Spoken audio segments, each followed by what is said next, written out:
remember that the A11 junction was for quite a while the end of the M11, wasn't it?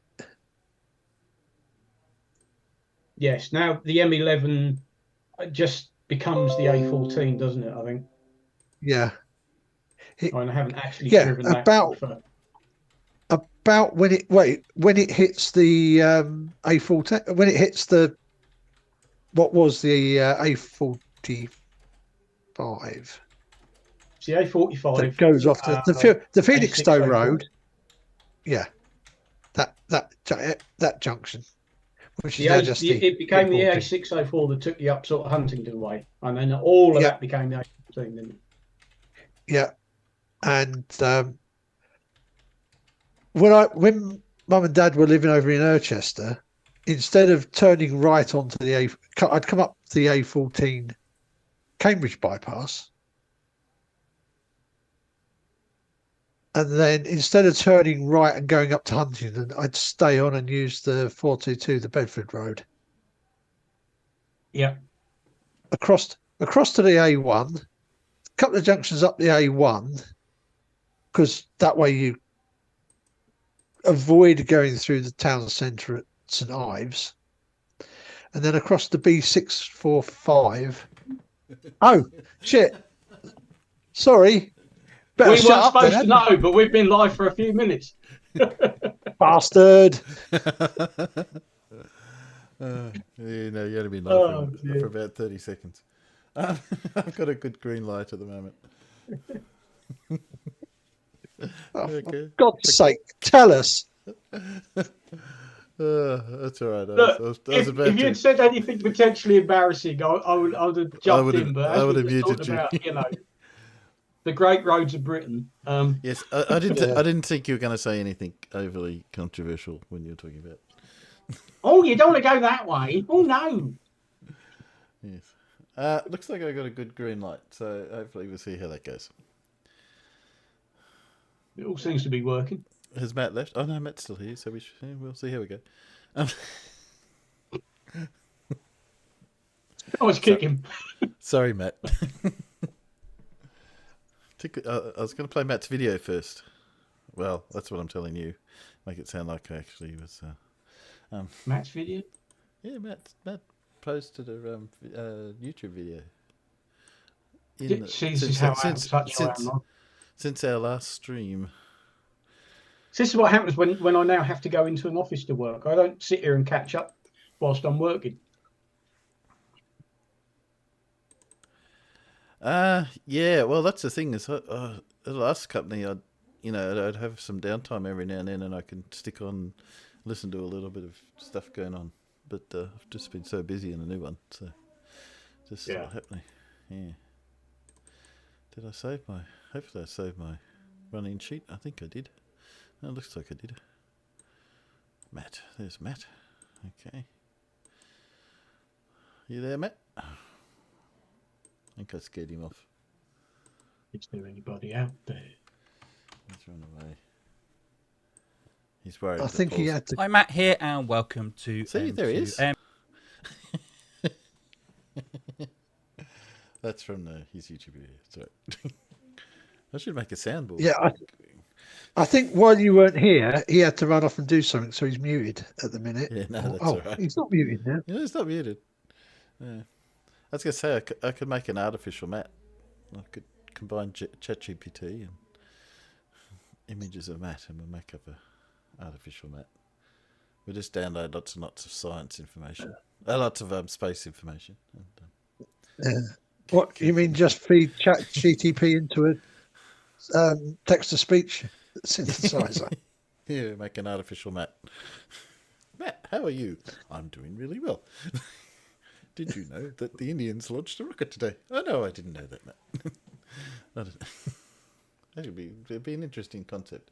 You can actually do that. I think you can get the source code and create your own ChatGPT on your own machine if you want to. You've got to feed it all the information, of course, but that would be different. So, will we play Matt in Matt's absence? Why not? Why not? At least it will save any confusing double Matt talking, won't it? Yeah. Here we go. Hang on, is that recorded, Matt, or live, Matt? Are you suggesting that Matt will talk over his own video too? We could test out this hypothesis. Yeah, that one. This idea. Okay, let's go. Hi, Matt here, and welcome to M2M. Yes, I know it's been a little while since I made a video, and I'm sorry, but You gotta show it in here. Away and I proud. do hate. Oh, then I can't talk. It would help. I got to talk over it. Hey, look. That one. That one. Okay, you should see him through my video feed. There we go. That scared you. You thought he was the one talking. I had a hell of a night. House, it's a little bit difficult to find time and quiet time and Can't hear him, space though. to make a video. Can't you? So You can't it's hear early that? morning here. No, it's perfect. Right. Can you not hear that? You should be able to hear that. I cannot hear that. Okay, let me check what's going on here. Audio settings. You guys should be hearing that. Oh, that's why you're not hearing it. You're just hearing me. Let's change it so you can hear him. Try again. Keep going. And I want to make a return There you in go. addressing the That's it. so-called deathbed confession of Cyrus Akers, who was supposedly in charge of security of the moon hoax, supposedly filmed in a studio Yeah, remember in him? Oh, Cannon Air Force Base. Yeah, So- yeah, I've seen it. Blue, Cue the does it music. count if and we see what talk this is over about. it? Let's get into it.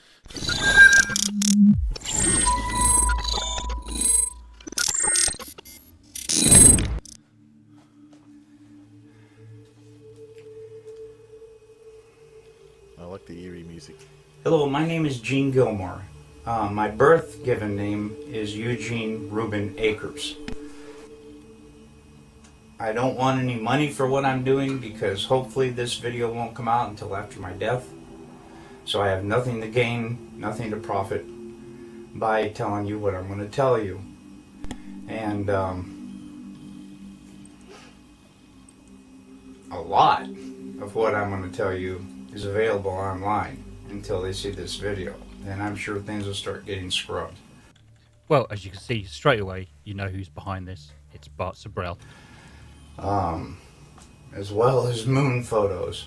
But anyway, Who's Bart Sabrell? my father in 1968 was stationed at Cannon Air Force Base in New Mexico.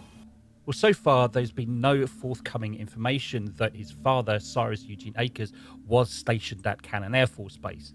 There was an investigation made by Lead Stories. I'll put a link in the description. But so far, there's no record of that. I made notes on my computer so that I wouldn't forget anything because there's a lot of. So here's problem number one. As you can see on the screen, the computer confiscated by government raid, and this is supposedly the computer he made notes on. But there's no record or any evidence presented that there was any such government raid. Very convenient, don't you think? Little things and stuff that I'd forget. So these notes were made a long time ago. The original recording that my father made on his deathbed was destroyed in a fire. So here's problem number two. So a recording or video that he supposed to have made of his father's confession was lost in a fire. As it says on the screen, a fire of unknown origin. Yet another big convenience, don't you think? But so this is my deathbed confession because now I'm dying of cancer. I've got cancer all over the place, and they don't know where it's coming from, and I don't know if they can stop it, but it don't look good. So I'm going to go ahead and make this video for Bart Sabrell. He knows not to do anything with it until notification of my death, for which my son will respond to that. Okay, like I said, in 1968, my father was stationed at Cannon Air Force Base in New Mexico. We lived in Clovis, New Mexico. He was in the military police for over 20 years, and on his deathbed in 2002, we made a recording of what happened. Except the recording has been very conveniently lost. And I already told you what happened to the recording. But it doesn't matter because all the facts are there, so it doesn't matter who's telling the story or whatever. Well, it kind of does matter if you can't actually prove that the person that's already died actually said the things that they said. I will, at the end of the video, I'll supply a picture of my father, his badge, the flag of when they buried him. I'll show you some photos of my dad. I was born in 1955. So in 1969, I was 14 years old. I vividly remember the Apollo 11 coming down, landing on the moon, they're walking around and all that stuff. Anyway, I never questioned that until my dad told me what he told me on his deathbed. Which we have no evidence of. And then I started doing a little, nothing major, nothing, just surfing the web, I think they call it, surfing the web. And a lot of that information's right there on the web. I mean, it verifies the story that he told me. A good detective, a good one, would be able to uncover a lot more of the story than I'm getting ready to tell you. Yeah, probably because about you. So, please have at it. I've never known my dad to lie. If you've never known your dad to lie, then why do you need to say it in a video? But be aware, this is not the first time he says it. To get caught lying was worse than whatever it was you did to begin with. I remember going to school with long sleeve shirts on to hide the purple welts. You did not lie in our house, that's for sure. Dad had a really bad attitude towards lying. Excuse me again. Well, so he liked to beat his kids up. Lovely. Okay. Anyway, this is the story that my dad told me on his deathbed. Particularly as you had to hire about Project Slam Dunk was the name of this. Project Slam Dunk is allegedly the project name for the moon hoax conspiracy. It's well known about, but absolutely no evidence of. President Johnson in 1968. Okay. In Cannon Air Force Base in 1968, he said by the time he got there, that there was already 2 large hangars that were connected. There was hundreds of dump trucks that came in and dumped sand and stone, and cement powder was powdered over the top of all that to make it look like a lunar landscape. They had men that fashioned it into a lunar landscape, he said. So here's another problem with that. If you think about it, sand with cement powder sprinkled all over it. What do you think is going to happen when you start walking all over it? With all the thousands of photographs and hundreds of thousands of videos of people the men walking all over the moon, do you not think the sand's going to be exposed? But we don't see any of that. That makes absolutely no sense. Okay, I've never known my dad to lie, so this all took me by... And there it is again. I've never known my dad to lie. Why does he need to say it again? surprise. You know, what's that all about? So anyway, he said that in front of the airplane hangars was pole framing with large canvas tents that was concealing the inside of the staging area. Except there's no eyewitness testimony from anybody else seeing any of this. Inside the staging area, on flatbed trucks, was uncrated the lunar lander that was reassembled back inside the hangars. All of the walls were painted flat black, and the ceilings as well. Except here's the problem with that. If you think about it, if you paint the walls and the ceiling pitch black with a black paint, you're still going to see that there's a wall or a ceiling, because it's also not going to be a perfect black. You're still going to notice it. So that makes absolutely no sense. He was sworn to secrecy by the NSA, and they would put him in prison for breaking that oath. And when Dad saw the moon landing on TV, he cried. He said he knew that what he had witnessed on TV was exactly what they recorded in that hangar. There was no reason for them to go flying around and everything. They had detailed high-definition photos of the landing area. There was no reason for them to go flying around to a different landing area that almost exhausted their fuel, except for drama, because everything had gone so smoothly. Well, I don't know about high definition photos of the landing area. Yes, they had images of the landing area, and yes, they intended to land a specific area. However, the guy in its computer actually overshot them, and it was actually wanted to land the spacecraft in an unsafe area where there was very big boulders, and it was unsafe. So Neil Armstrong took manual control and overflew that area plus a crater and landed in a much safer area. Nothing, you know, so it had to be something. Anyway, Dad was one of 3 guards that guarded the inside of the front entrance. There was a list of 15 people who could enter. No one else was allowed by order of President Johnson.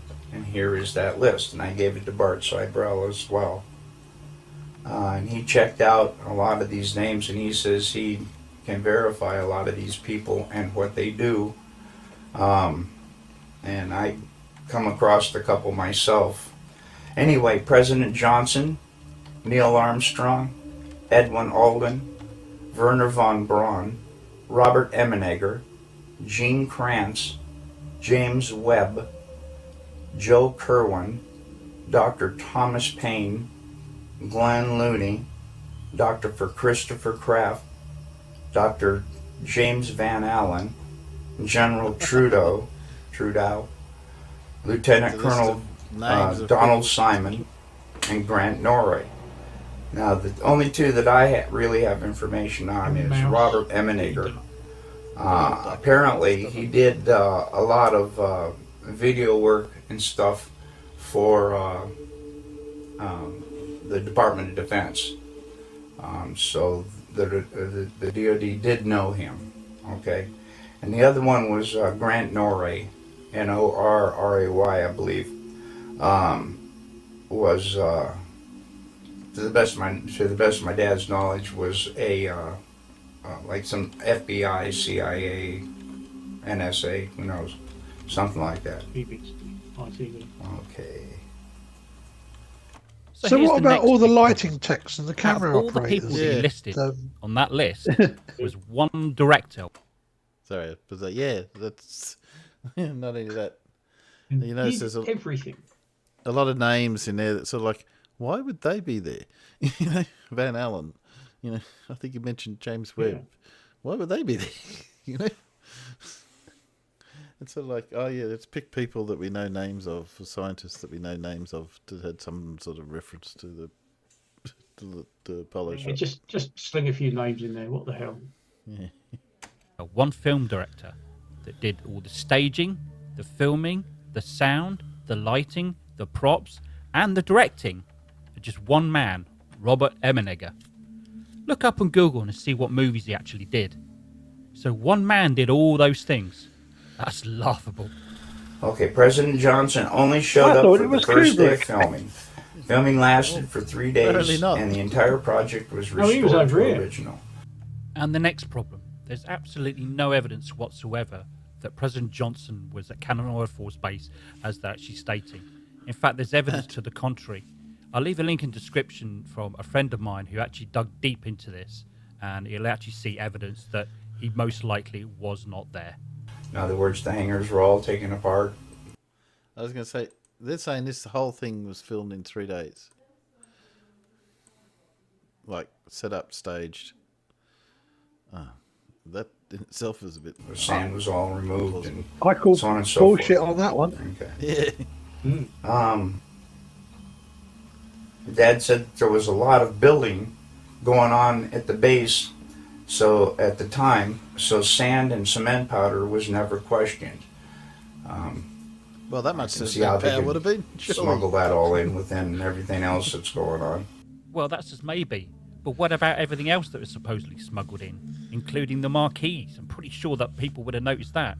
And considering, you could look it up yourself, Cannon Air Force Base was a training base during that time. It was a very busy Air Force base, and nobody else saw anything. Really? Come on. Since 2002, I have dug up, I already told you about that, the evidence for the moon landing that I have found. If you go to Google and go to Cannon Air Force Base website, they admit that President Johnson was there. The lunar lander was there. The astronauts were there. I also have verified some of the people on the list were there. Oh, look, how very convenient. So, the supposed evidence that was supposedly on the Cannon Air Force website that President Johnson and all those other people were there were very conveniently removed. Oh, yes, of course it was. I also verified What there are a about the lot Wayback of Machine, building though? going on in the base, just as he had told. Yeah, Wayback Machine would show it. But yeah. Why would they put it on the website anyway, even if it had happened?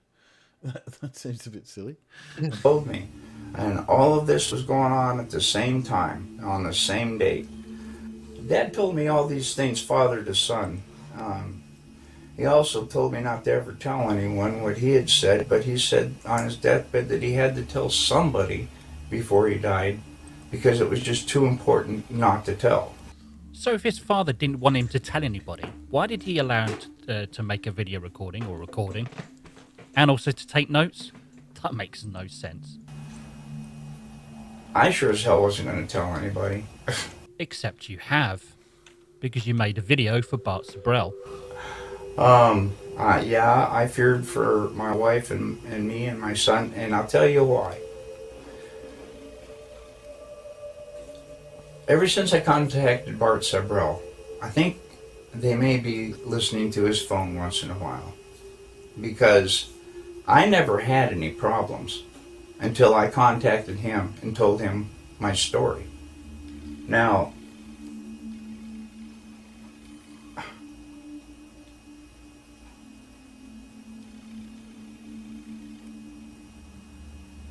people broke into my house 2 times. I was visited by men with black suits, and I was told in no uncertain terms to drop this whole project, not to say anymore to anybody, or me and my wife and my son could disappear. So you're going to leave your wife So there's and absolutely son? no evidence of these break-ins. I challenge anybody to find any evidence of these so-called break-ins, or these visits by men in black. No police reports, no nothing. You take that pretty literally after everything that's going on. Well, So I have to ask, is his wife and child still around? Does that mean that he's going to just leave them to be... Well, yeah. Well, I mean, Will Smith and Tommy Lee Jones can't really make people disappear, for God's sakes. Come on. so I stopped contacting Bart, and now I'm making this video that I'm going to send to Bart. Mr. Sabrell, excuse me. Bart's my brother, man. My brother in heart, my brother in Jesus, okay? Well, that's scary. Bart, being a good friend that he is, called the police for me and told them about the break-ins. Again, no evidence of these police reports. The 2 detectives that came out and everything questioned me and everything like that, I didn't give them any information at all. At the time, I thought it was a test from them guys in the black suits. I didn't say crap. So all that went away and everything. But it definitely, the 2 guys in the black suits were not the 2 detectives that came out to question me about the break-ins. But thanks, Bart. But no, I don't want any help. I just want somebody to pick up where I left off and be able to prove with the information I've given. And I'm trying to give as much as I can because I know that once I die, I'm not going to be able to be asked any questions. So that's why I tried to give you a little backstory too. But that's about all I can think of. My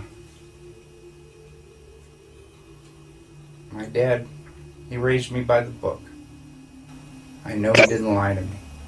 And there it is again. My dad would never lie to me.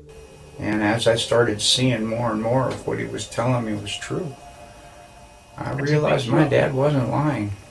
lifted the lid off my dad's case, and you can see that his name is Cyrus Eugene Akers. He was born on July 17th, 1933. He died on September 28th, 2002. Here's his badge, and I wanted to see if I could get as close as possible so that you can read the numbers on the bottom, which are... Okay, there it is. I will give him this. I do believe that he had a father.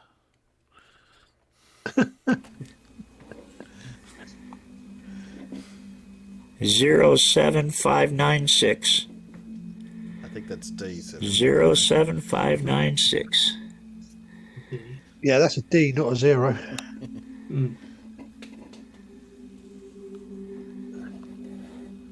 That's my dad.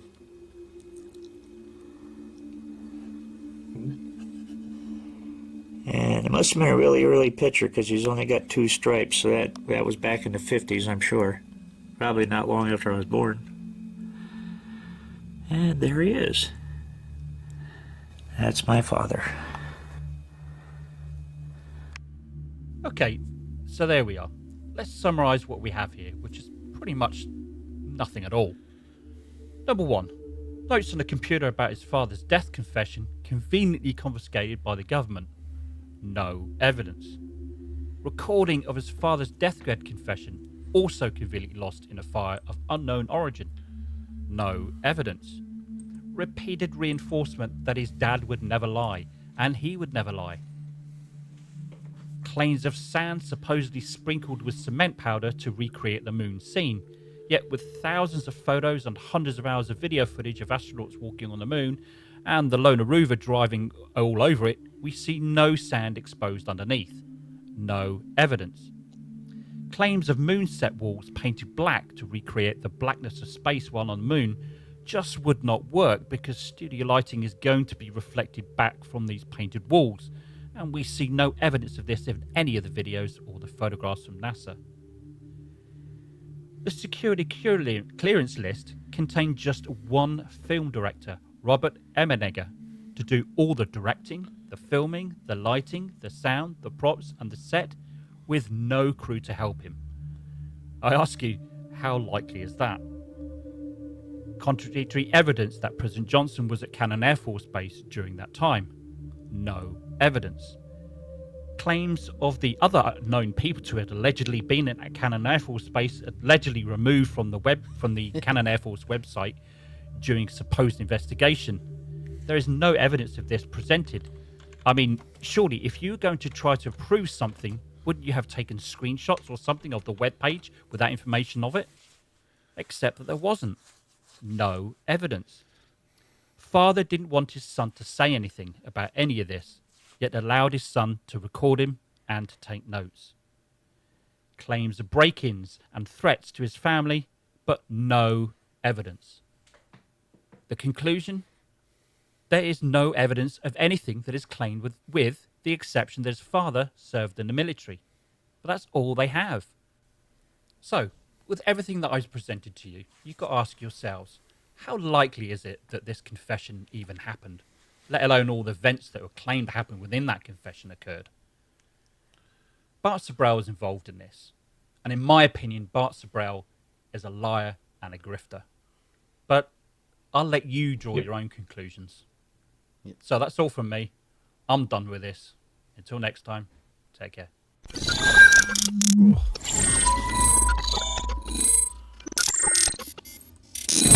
Oh, snuck up on me. Could I just give a shout out to the Lunar rover? To the Lunar River? Well, he's alone, so needs someone to shout out to him.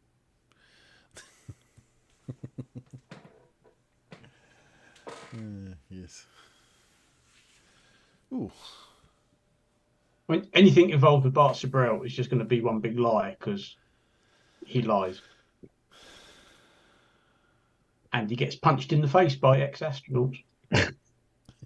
which is, of course, the best thing ever. Yes, because even the police said Yeah, well, you did kind of ask for it, didn't you? Yes, especially when it's a relatively elderly gentleman that Yeah, does the he's punching. he's 90 something now, isn't he? Buzz. He's in his 90s. I mean, that's a few years ago Even now, but he must have been in his 80s when, Bart yeah, Sibrel late basically said, 70s, 80s. go on, plant it there. Yeah. I just finished that video, and you know how it comes up with all suggestions for other videos. Which one of those do you Yeah. think is clickbait? Oh, hang on. It's just.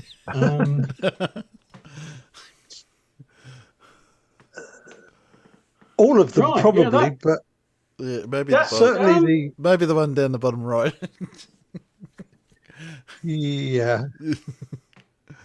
I said, well, it's remarkably similar to a video I just saw on my Facebook stream of a rather attractive model doing a catwalk, and her dress was made of insulating tape. oh yeah. Well, yeah, I had to hover over that to say, why is that on my thing? Real and bizarre incredible beach moments. I'm thinking, why would that be on my? I would not expect to get any of that. Anyway, I'm just looking at how many of them I've actually watched. I keep getting that one about the World War II submarine. It's like, I know how it works. I don't need to watch it. Yeah. I don't know why I got that one. It's not like I've been watching. Which type of World War II submarine? Yes. From which side? Doesn't look Well, like the Gato they class? all work on the same principles, what? Go below be it a Type 7U or a Gato class American ocean-going submarine. What about the little Japanese mini subs? They were still quite good bits of kit. The German ones tended to be a torpedo with the warhead taken out and somebody put in its place. And then you hung another torpedo underneath it and hoped to hell that when you released it, it actually released without taking you with it. The Japanese ones, the K-10s, they were quite clever bits of kit. The ones that I remember as a kid going to the ones outside the War Memorial here, and you could sort of look inside and got a real sense of how tiny they were. And even as a kid, it was quite small. But the interesting thing was the one that I was looking at was actually two subs because they recovered bits of the front of one bit of sub and the back bit of another bit of sub. And so it was interesting. Unfortunately, it's not there anymore. Well, not where I used to be able to go out and look at it. It's probably mothballed somewhere. There is a theory and there is a photo that I have a copy of that supposedly shows. They reckon one of the first war shots in the Pearl Harbor attack was one of the Japanese midget submarines because the Japanese always insisted that one probably got in. And there is a photo that allegedly shows the torpedo tracks from one of these Japanese midget submarines. Yeah. After having fired its second torpedo, you can see the displacement and the wake in the wall. What they tend to do is when you launch a torpedo, you've just let quite a weighty bit of kit out of your submarine. If you don't automatically trim for it, they tend to come up. And what this photo shows is it fired a torpedo, came up, came back down, fired another torpedo, came up again, and you can see the torpedo tracks, and you actually see where it's hit one of the battleships. And that is apparently a genuine photograph. Where was that from? Location? It was taken from the air. Let me see if I can find it. Yeah, I asked because obviously a couple of them snuck into Sydney Harbour and blew up a ship during the Second World War. What surprised me was just how big the British X-boats were. Yeah, they're quite size. Bigger than I was expecting because they got one. They got 3 or 4 guys on board.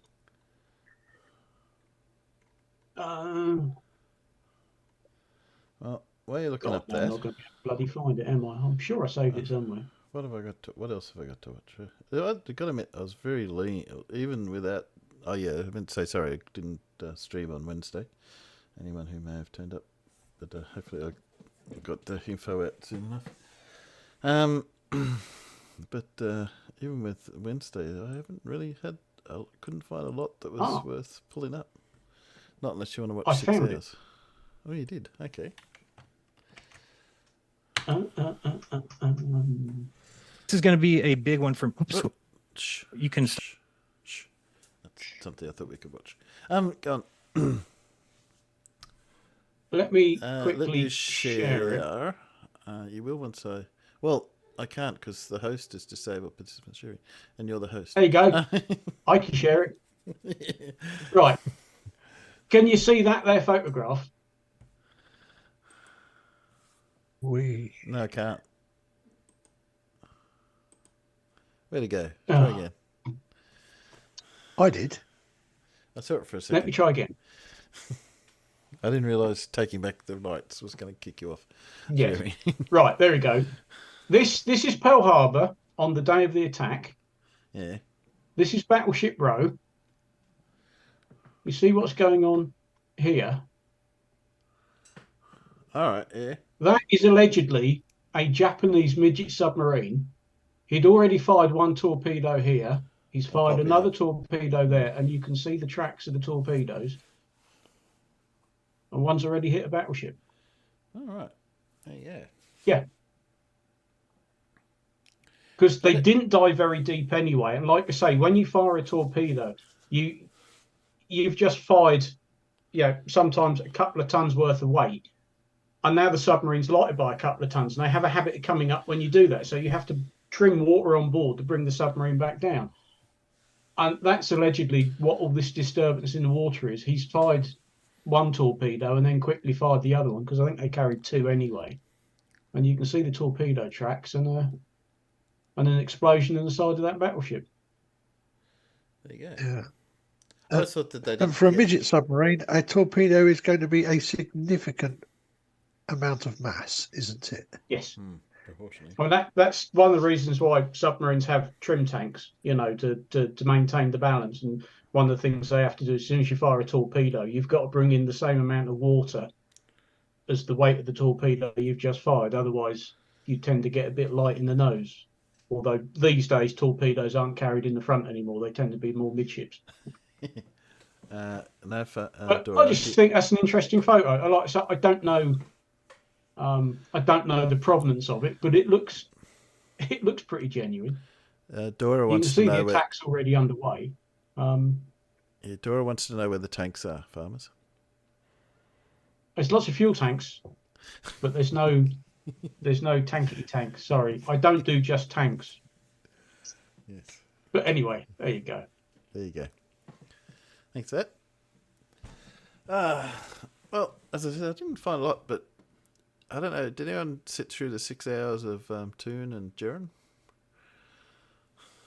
No. No. Didn't even know it was on.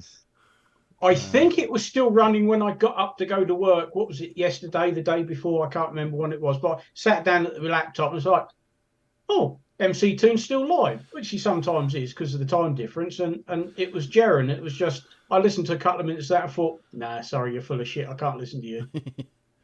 Yeah, I haven't listened a whole lot, but I've just picked out one bit just so we can see what he had to say. So, I don't know how much interest it is, but let's give it a bit of a go. Stop Because sharing your phone. There you he's go. like all these others. He's a lying grifter, Yeah. Sorry, Blue, did you But say that and he's a something? moron No. as well, obviously. That goes without saying. This is a big one for me because I don't quite get it from your guys' perspective. So tell me this. If I can show a known horizontal line when compressed shows curvature, does that not negate anybody using any kind of a compressed image to show curvature? And if not, then I have arguments about that and we can work Okay. that out. If you have a known straight, like in a photograph, you mean? Yes. So if you have a known straight edge in a photograph, you can use it as a reference next to something to see if that thing is curved or not. By looking at the distance between them. And the farther away they are, the less precision you have. So you want them very close to each other. But we're talking about the horizon. Yes. So Which within is- what is the it? photograph, you want to have them proximate, adjacent to each other within the photograph. Yes, but the horizon is not a physical place, is it? It's the edge of the sphere. Oh, so the horizon that we do see is the edge of the sphere. Yeah. Okay. It's not an apparent position. It's not, the definition says apparent position. Well, I mean, everything you see is apparent, right? Because it's what you see, but it's not. It's not a. You couldn't. I mean, you could be in a boat if it's on water. You could be in a boat at the horizon point for somebody else, or the horizon line for somebody else. So, in that sense, it is a location. Okay, so let me show you. If we went to this, let me see what you think about this. And you tell me this picture here. No. Yeah, that'll work. Okay, so when we see boats that are suspended in air, what's going on there? That is typically from refraction, some crazy refraction conditions. Sometimes it's ducting. Refraction conditions that are causing boats to float in the air. Well, they're not actually floating in the air. We know that, right? Well, they appear to be floating. They appear to, yeah, because it's apparent. Okay. Yeah. Okay. So what is the actual thing going on? What is the mechanism causing the boats to float as seen here? It's refractive. It's complicated refractive conditions. And Andrew Thomas Young has some pretty good treatment of this on his website from, if you know him, from San Diego State University. Yeah, I emailed him and I asked him what these boats were, and I said what I thought they were, and he agreed. So what I think that they are, what I know that they are, is that these boats are all on water. They all are sitting on water. Yeah, nobody thinks they're actually floating in the air. Okay, but do you think that line that we see is the horizon then, the edge of the sphere? That one, yeah, it's messed up. It's all complicated. So okay, so let's now erase this boat. This boat right here. Let's say it's not there. Well, now you're going to tell me that you're measuring the line that we see, comparing it to some straight edge, or you're doing some math, but it's not even the real horizon line. It's a what they call a false horizon. Yeah. Right. So that being said, why would you ever feel like you can measure anything against a horizon that's an apparent position? That could be a false horizon. How would you know? Yeah, it's a good point. Especially if you're in conditions where it can be possible and is likely, right? So if it's a cloudless day, and I think you'll see right in those pictures there, a lot of them are cloudless, then you have more heating coming from the sun, heating the water, and then that water coming up and creating those conditions in the air.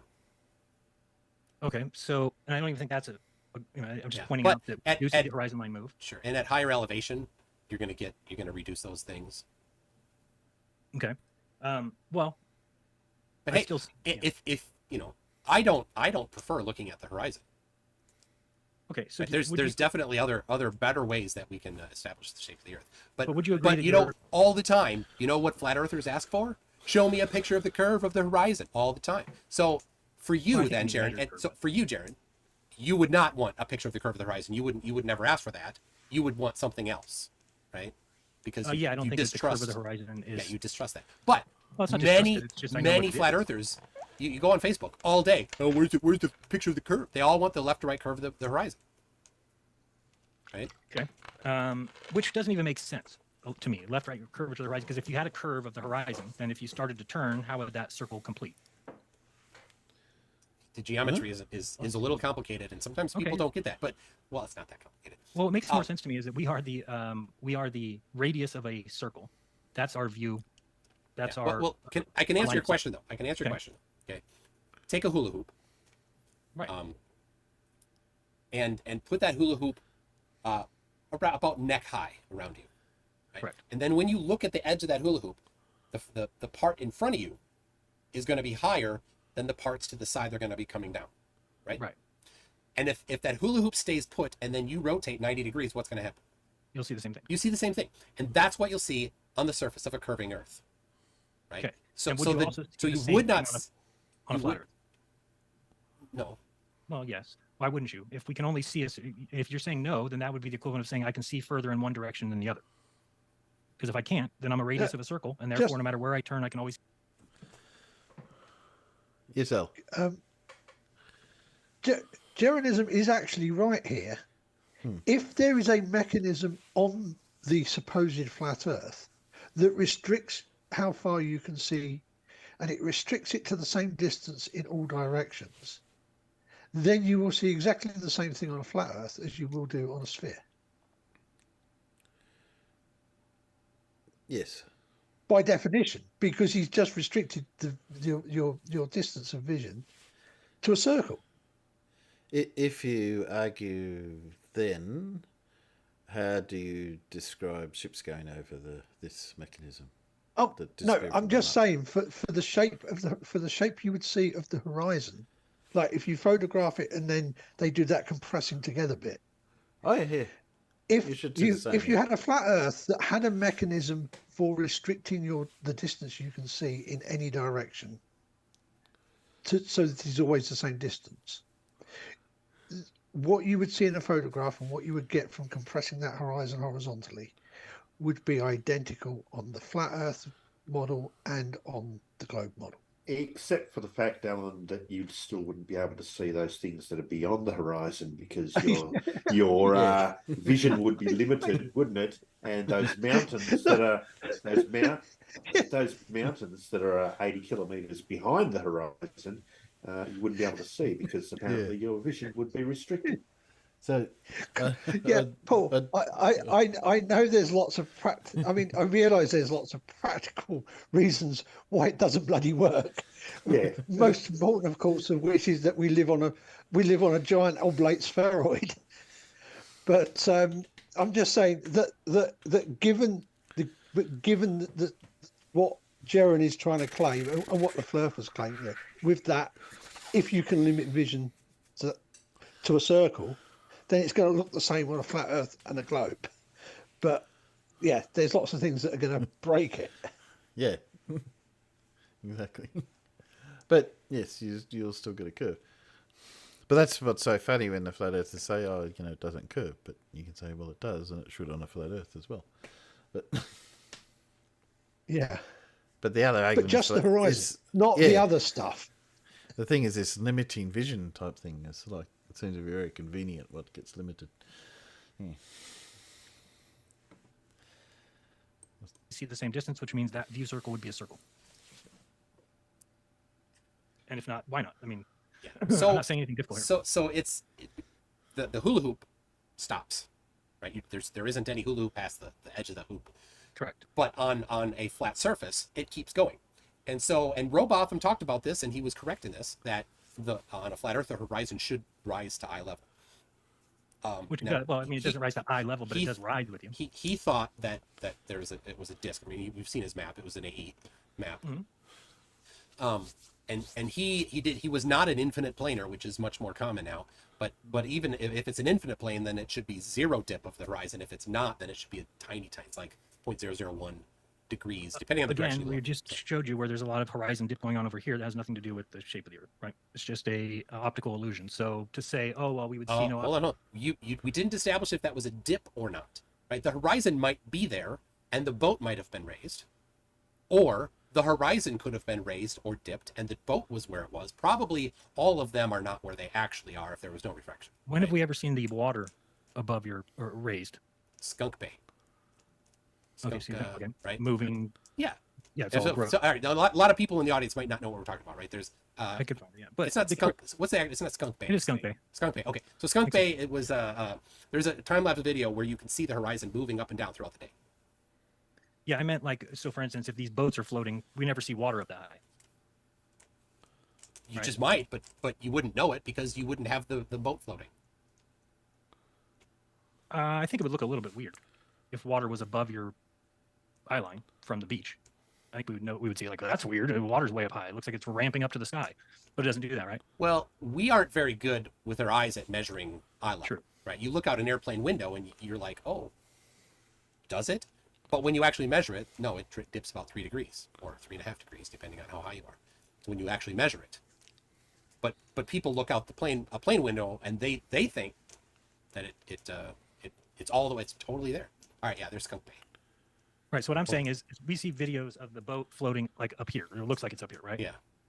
But we never see water go up there and be like, whoa, that's weird. The whole water's being refracted up or loomed up or anything like that. It seems like everything. Well, you can't say that because you don't have anything to compare to. Because the horizon is the only thing that we can compare to. So you don't know if the horizon has been up that far because you don't have anything to say, well, what else was it there? I don't know if I've ever been to the beach and seen the water above my eyes. Right. Okay. Did you measure it? That's what you'd want to do, right? To really do that, you'd want to measure that and say, well, So right. So do you is think it? anyone's ever measured the ocean water to be at 10 degrees off the horizon? I've never seen it, Right. Neither do I. Yeah. So, and that's Well, not 10 degrees. I mean, these boats are not 10 degrees. well, I mean, in all these cases, and you can go to. I mean, you trust Mick West, I take it. he's pretty good.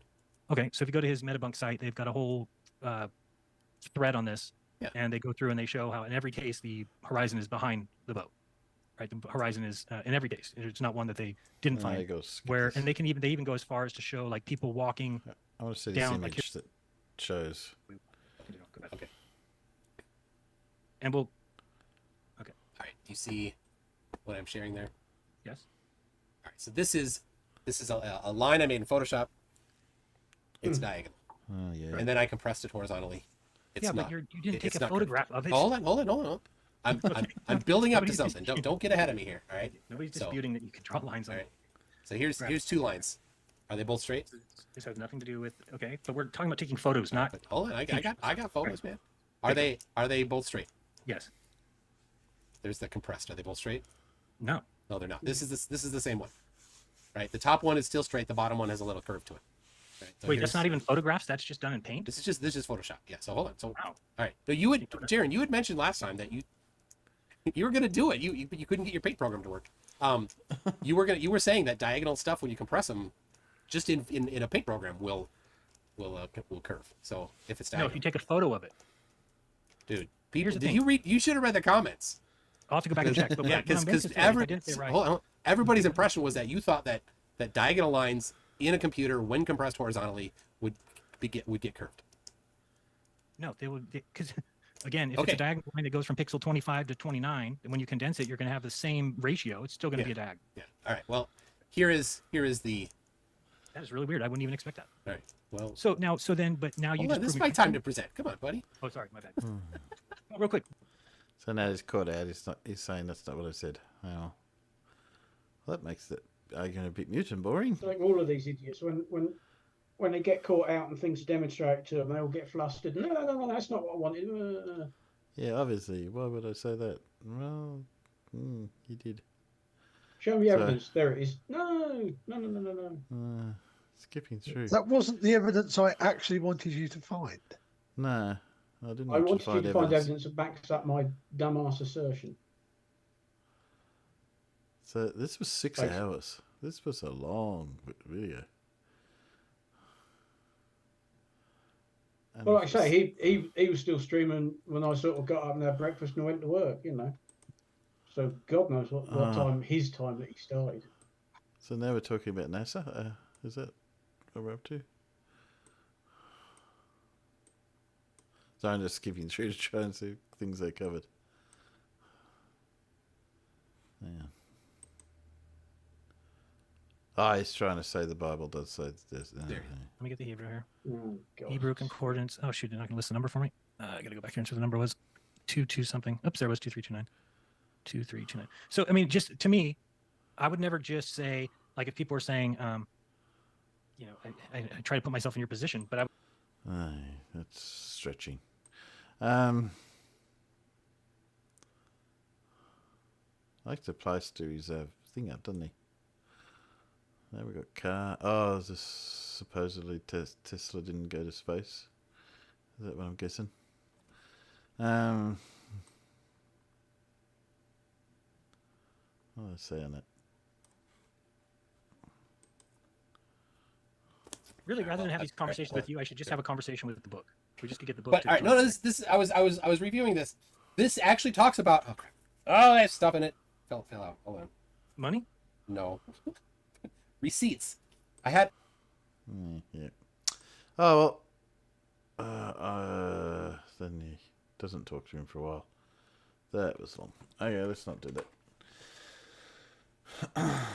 that. Paul, do we have quizzes tonight?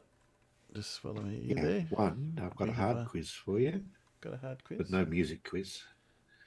Just a okay. hard quiz. That's okay. We could do a hard quiz. I've got an easy quiz.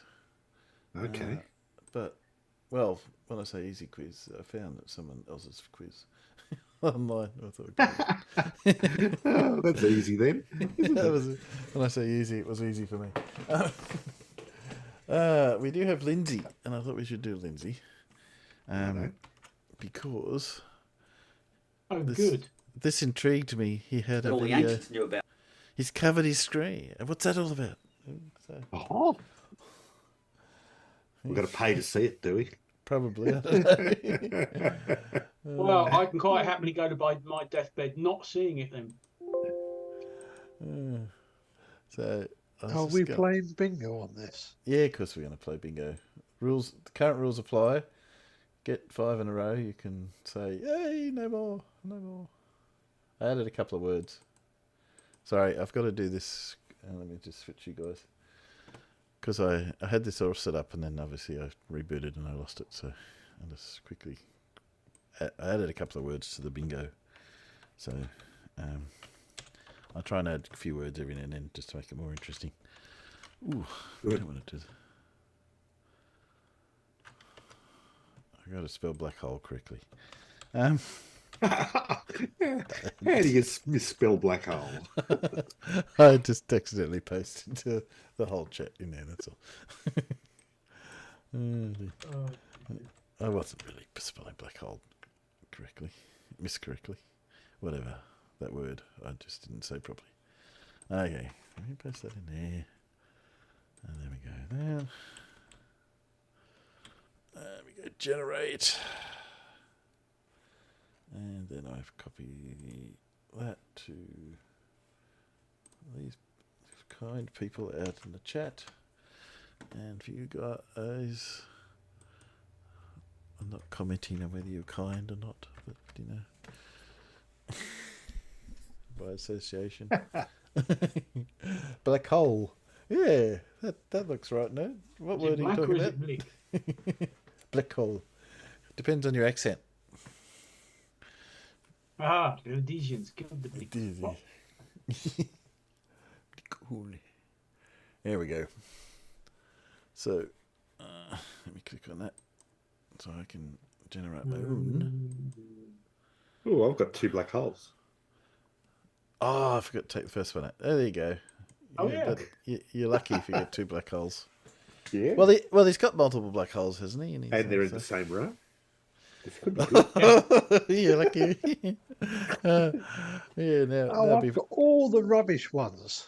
That'd be funny if you get if it doesn't say black hole. So go on, Alan. Yes, Alan. I've got all the rubbish ones, including Kundalini. No, Yeah, I for once I haven't got bloody Kundalini. I've got Kundalini. And if he starts talking about Mad Max, I'll kick myself. Yeah. Okay. Let's find him. Where are you? There he is. Let's do Lindsay Speed. Get this road on the show. Okay. I'm not laying bets that he's going to ask for money to reveal his secrets. I think I'd lose my money. Okay, let's see how we go. Matt's bailed out again. Whoop. Matt's run away.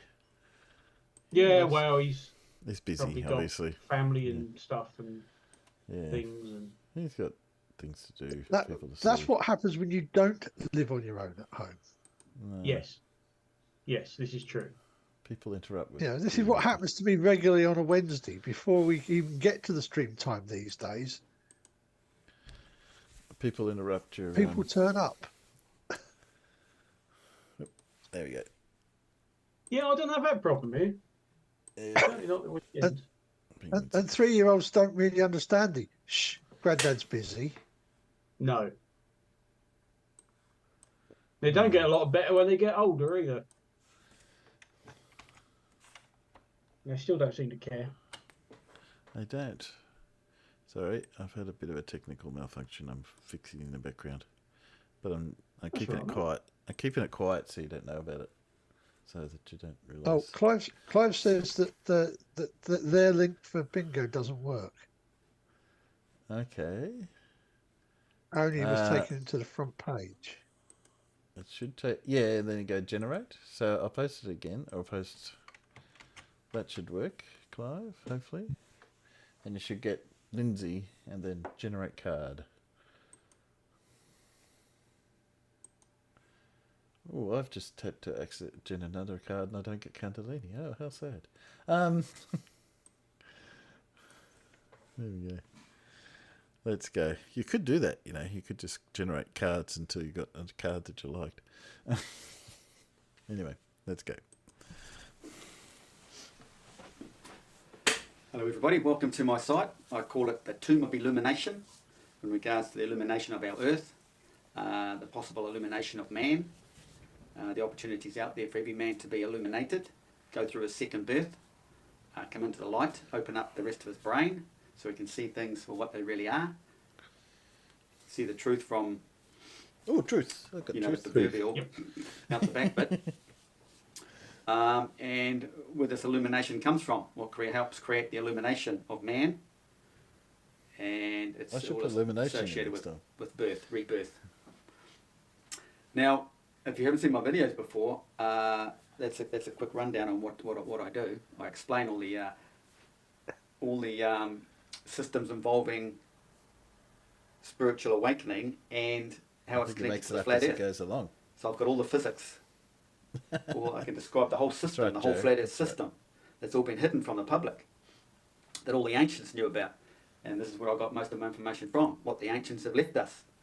And because people are not illuminated, they do not read or can understand the esoteric text or scriptures that are written for those who are illuminated. Only the illuminated ones that have gone through their second birth can read the scriptures. But even then, it depends on your level of enlightenment. And this will take you into Freemasonry. They have all different grades, don't they? Well, it's written that there's only one man that will come, that will know it all, have all the answers. And he's it. Lindsay's it. And you can figure out who that person is, whether he's come or not. But anyway, this video, well, not this video, but I'm just highlighting the fact I can reveal all the secrets, right? And what I'm trying to do is gain at least 100 people signed up on my Patreon page before I start revealing all the secrets. Oh, here we go. Never been told before. Never been explained to men before. She's going to grift. And but basically, I've only got a flat rate there of $3.50 US American, which is basically you're just supporting me, US American. supporting my work, US my American, channel. yeah. But as opposed to US ultimate, New Zealand, yeah. There's a little bit more cost involved, and I haven't got a tier system set up on my Patreon page. So what I'm going to do is just charge a one-off fee for each video if you want it. You don't have to buy it. You don't have to know it. Yeah, but I will only give this video to those who pay the one-off fee. Okay? Like everybody, we're in this corrupt system where we all have to make a living and pay Caesar what is Caesar's. Whether you want to say it that way or not. But we all have costs of living. You can have a freehold house and whatever, but you still pay all this tax. Thousands of dollars taxes every year just to live in your own house on your own land. That's only one issue we have. But there's many, and I need to make a living. I'm an ex-builder. I can't go back to building again. I'm 62 years old. So I have to charge for this stuff, I'm sorry to say. But I am, willing to talk to people in public for free if they cover the costs.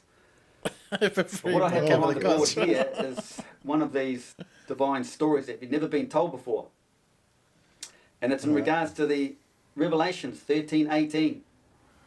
Mark of the Beast. You've all been misled. This information is worth millions and millions and millions of dollars. And you can figure out why it's worth that much money. Then why are you having a Patreon all the account? rhetoric, all the stories, all the time that's been put into it, what the churches tell you about it, what being donated to the churches, what people donate to churches to hear all that, I'll just call it rhetoric. Well, I'm about to reveal for the first time in this cycle of man, human history, in this cycle of man anyway, what the actual 666 is referring to. What Revelation 13:18 actually means. Oh, I missed it. And you only know this stuff. Well, even then they won't, but part of understanding it is having full knowledge I think of he's the an flat Earth Iron system. Maiden fan. Man's Arc of Horizon, Revelation number the two 2. hemispheres, the two systems, the two Milky Ways, the north and the Milky south Way? pole, basically, like on a magnet. Say black hole. Come on, say black hole. The energy, wanting to seek each other out to find equilibrium. We know that in nature, finding equilibrium, finding rest, the resting state. But Earth's system doesn't find that resting state. If it did, it would collapse and nothing would exist. It would just go to rest. So there has to be a moving system.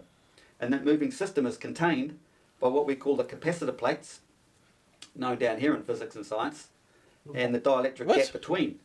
Well, these capacitor plates are what we have in the tropics, parting the tropics. Between the tropics is the dielectric gap. Tropics. This is the whole divine story in religious scripture. All Gnostic, Christianity, whatever you want to call it, it all comes from this one divine place.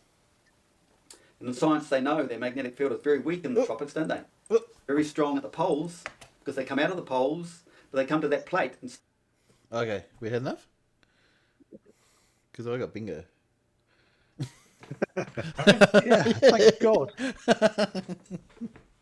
Yeah, I got... But he hasn't done his big reveal. yeah, sorry. You're not going to find out. You're going to have to watch him. You're going to have to pay for the video.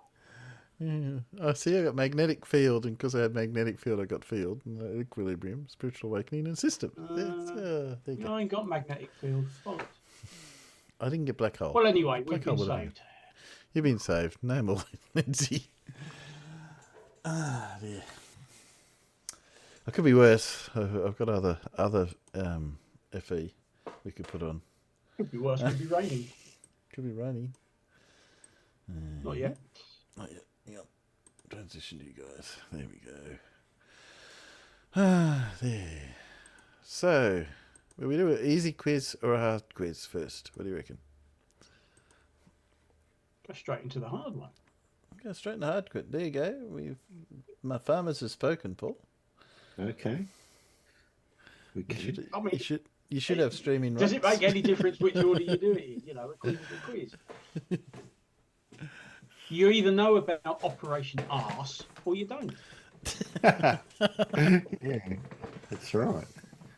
It's just they couldn't have called it anything else.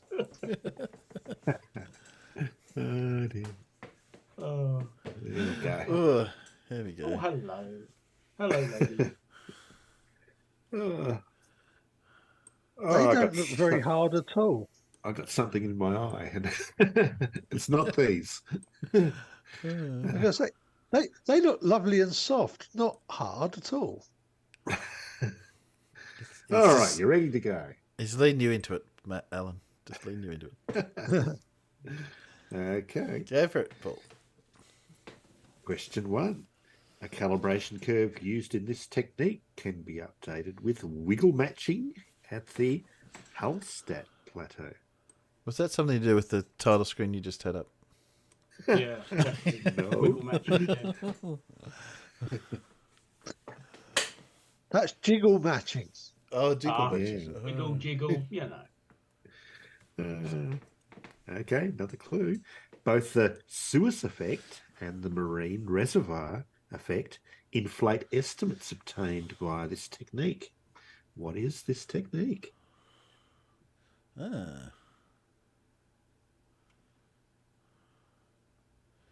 Well, it's leading me towards something to do with water. Of course, it could be just using the properties of that. I would guess it's something to do with modelling atmospheric effects for maybe global warming. No. It's not related to blood pressure, but results from this technique can be measured in BP units. Air pressure. Not air pressure, no. This technique must account for increased atmospheric concentrations due to the bomb pulse as a result of nuclear testing. Carbon dating or radiocarbon dating or something like that? Radiocarbon dating is correct, Timbo. Well done. Yeah. So it's not Clive Well's answer of slandering then. No, not slandering. Is that is Clive developing a thesis on the amount of words the slandering that can come out of Bev in a 20-minute element? Keep going. Willard Libby developed this technique that relies on the presence of an atom with a half-life of approximately 5,700 years. That would have given it away, yeah. Name this technique for determining the age of organic material by measuring the decay of a namesake radioactive isotope. It is radiocarbon dating, yeah. Well done, Timbo. Fluke. It was a fluke. All right. Question 2. Dong et al. Found that one element in this group forms a disodium derivative by inducing a cubic phase of sodium to become an electride. That was very nice for Mr. Dong, but My name's on a published paper, really. What's your name? Oh, it's et al. Which one are you on this paper? Yeah, I'm in the et al group. Sorry. Dong and his brother Ding.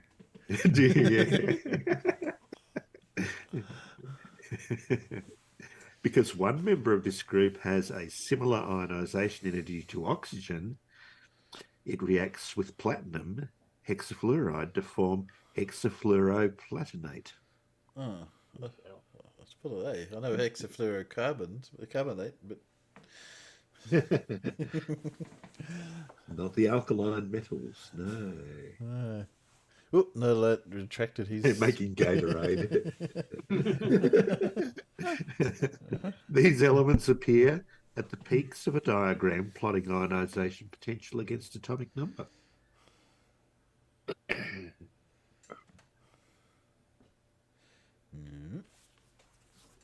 Halogens, says Nerd Alert. Members of this group generally have low van der Waals values because the only intermolecular forces they experience are London dispersion forces.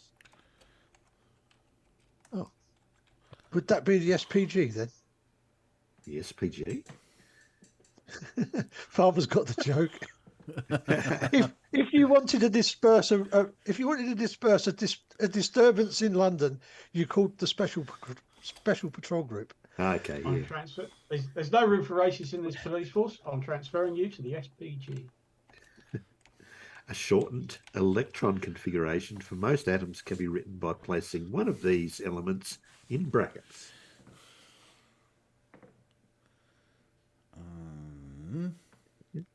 I'm guessing it's a gas.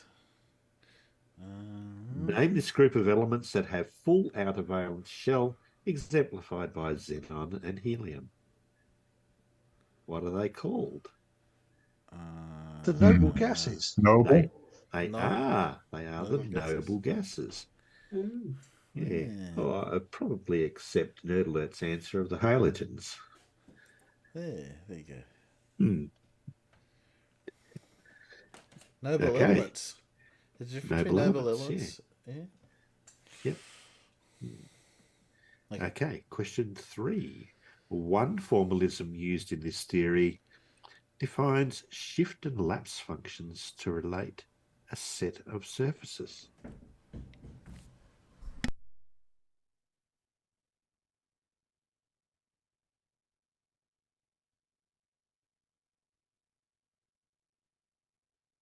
Applying this theory to one system can be done using Baker and Campanelli's moving puncture method. That's what you can use a gun to do that. Moving, great punches. I guess that's not Gerard Campanelli, though, is it? No. A foliation generates Hamiltonian constraints in the ADM formalism used to model this theory.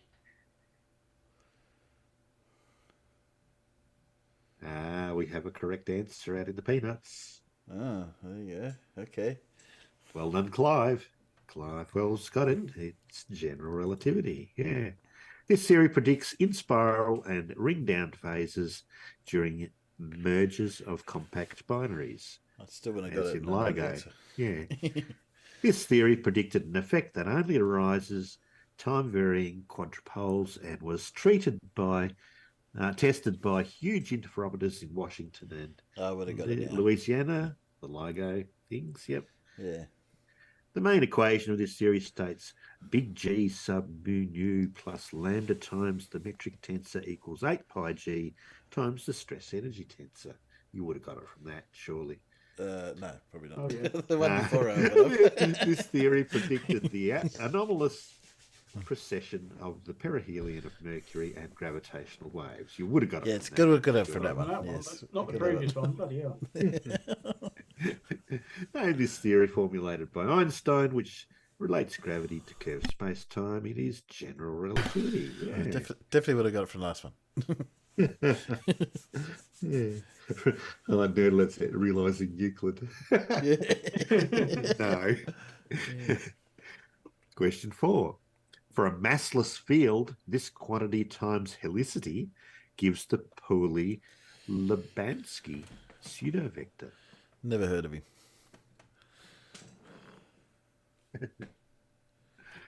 Is a pseudovector a vector that's not pointing in the direction you think it is? It's a bit odd. The Ward identity states that the dot product of a photon's scattering amplitude and a 4 vector representing this quantity is 0.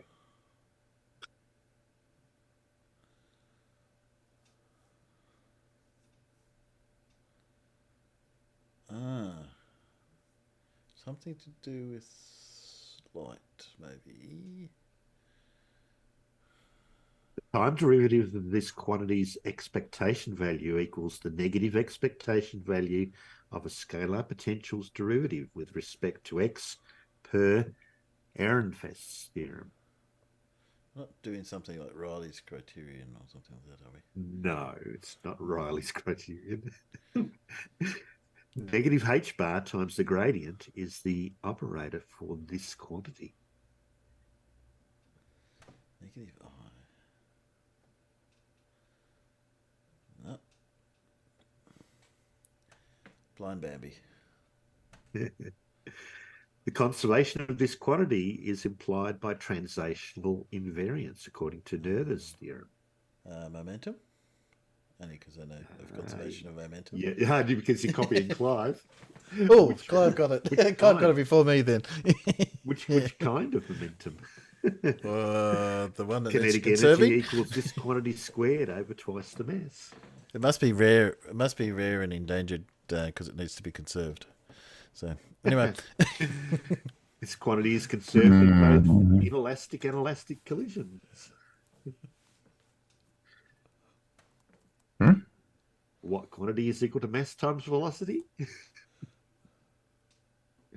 Momentum. Linear momentum, yeah. Oh, yeah. linear momentum. That is linear momentum, Of course, yeah. of course. Mhm. Because you've got Obviously. angular momentum as well. Yeah, Timbo. yeah. of That's course. different. I was trying to think what the other type of momentum might have been, but Yeah. of course, yeah. Okay, question 5. One extension to this theory has, in turn, a further extension that solves the mu problem by adding a chiral doublet. Don't you get Ash to get the Pokeball out so he can catch Mew?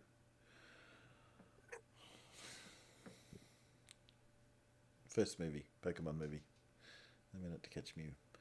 An extension to this theory imposes R parity to explain the stability of the proton and is called its minimally supersymmetric extension. What is this theory? This sounds like a Clive Wells question. Oh, no.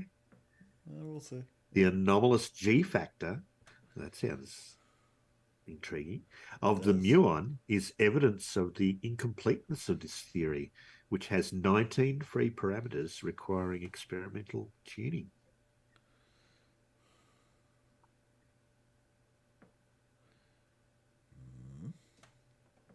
The internal symmetries of this theory are described by the product of 3 groups, SU3, SU2, and U1. What is this theory?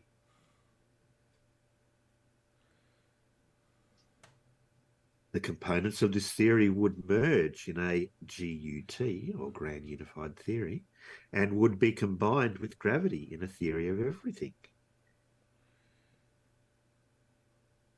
Not string theory. Yeah, I was going to say it's not string, because... There we go. Clive has the answer with the standard model. standard model.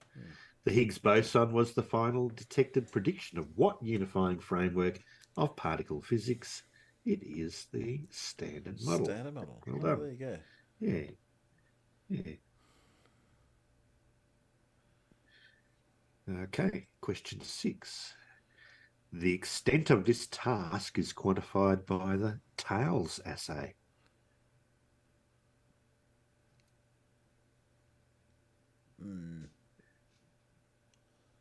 The unit SWU is most often used to quantify the results of this task. SWU. Don't think I've heard that one.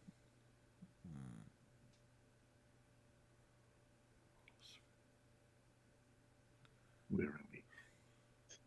Gurno Zipper names a design for a machine to accomplish this task.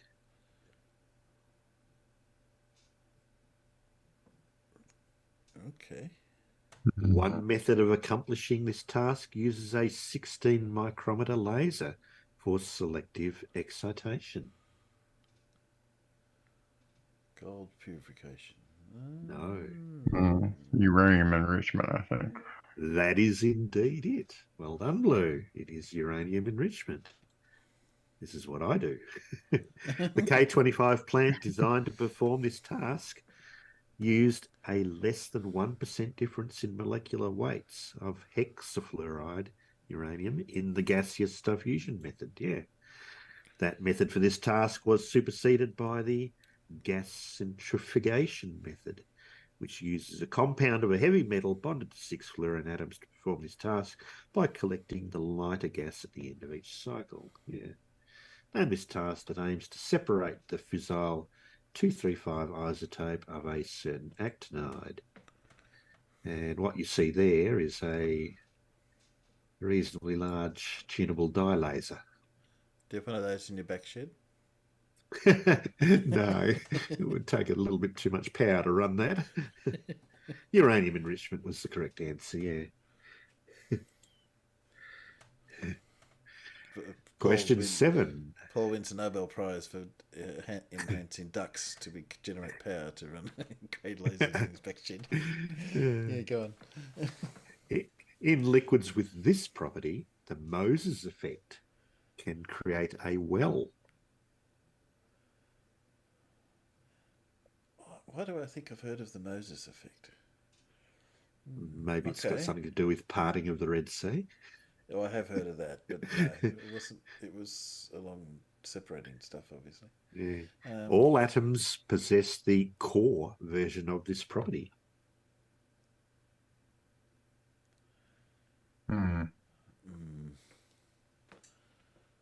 Diamagnetism. What was that, Luke? Diamagnetism. Diamagnetism is indeed the correct answer. Wow. Yeah. An expression involving E square over 12 pi squared mc squared governs the form of this property found in free electron gases. Braunbeck showed that materials with this property do not obey Earnshaw's theorem. This property is very strong in pyrolytic carbon and bismuth. The Meissner effect occurs when a superconductor exhibits this property perfectly. Materials with this property have relative magnetic permeability slightly less than 1 and thus have negative magnetic susceptibility, so they are repelled by a magnetic field. Name this property contrasted with paramagnetism. It is diamagnetism. Well done, Blue. Done. Yeah. There's a lucky guess for you. Oh, well, it's a good one. Question 8. A sculptor from this city placed Hercules below panels depicting the nativity on the sides of a hexagonal stand, supported by Ostian columns. What city? Hercules.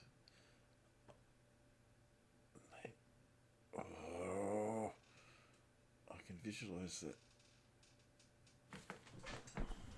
The facade of the Siena Cathedral was sculpted by an artist from this city named Giovanni, whose son Nicola created the pulpit for a baptistry in this city designed by Diet Salvi.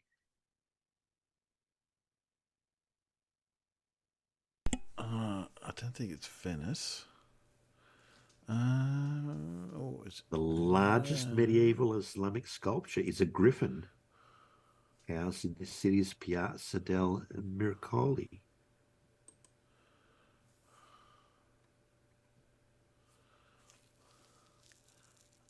It's an Italian city.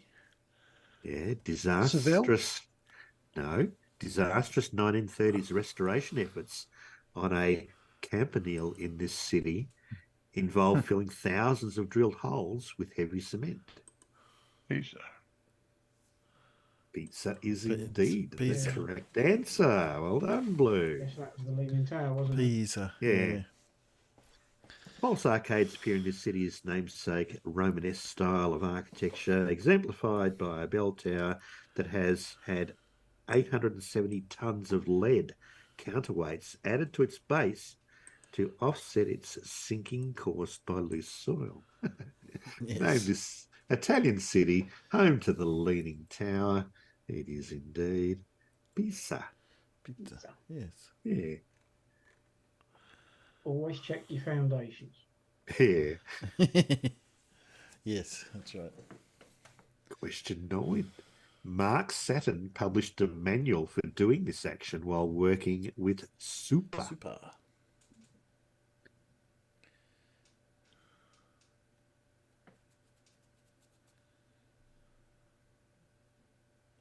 A pamphlet listing 1001 ways of doing this action was written by Robert Bashlau and Thule Kupferberg.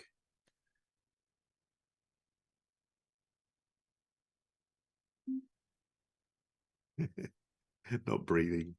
Manuals for doing this action often encouraged men to wear underwear made of silk or made for women.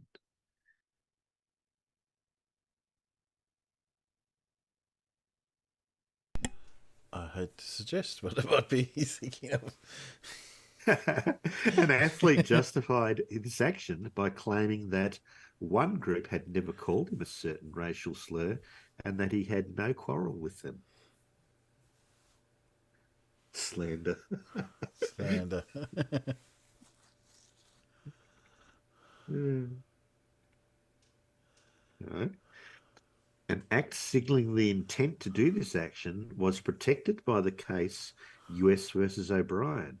That act is burning a certain card. Ah, draft dodging.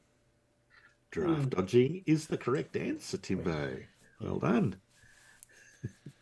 A group affiliated with the SDS helped people do this action by moving to Canada.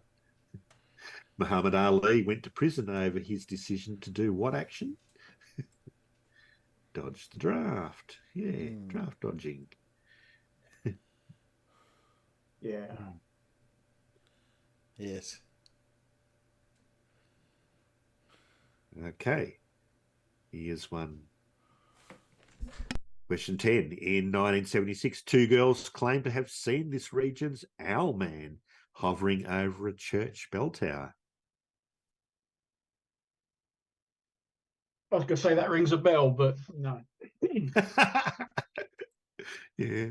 In one story from this region, a mermaid comes to shore every Sunday to hear a town's best singer and entices him into the ocean. Isn't that in Britain? That would be Cornwall? in Denmark. Yeah. Oh, okay. No. I was going to say it was in Cornwall. But, okay, could be wrong. This home of the mermaid of Zenor is inhabited by a small ruin guarding fairies called Spriggans. Spriggans.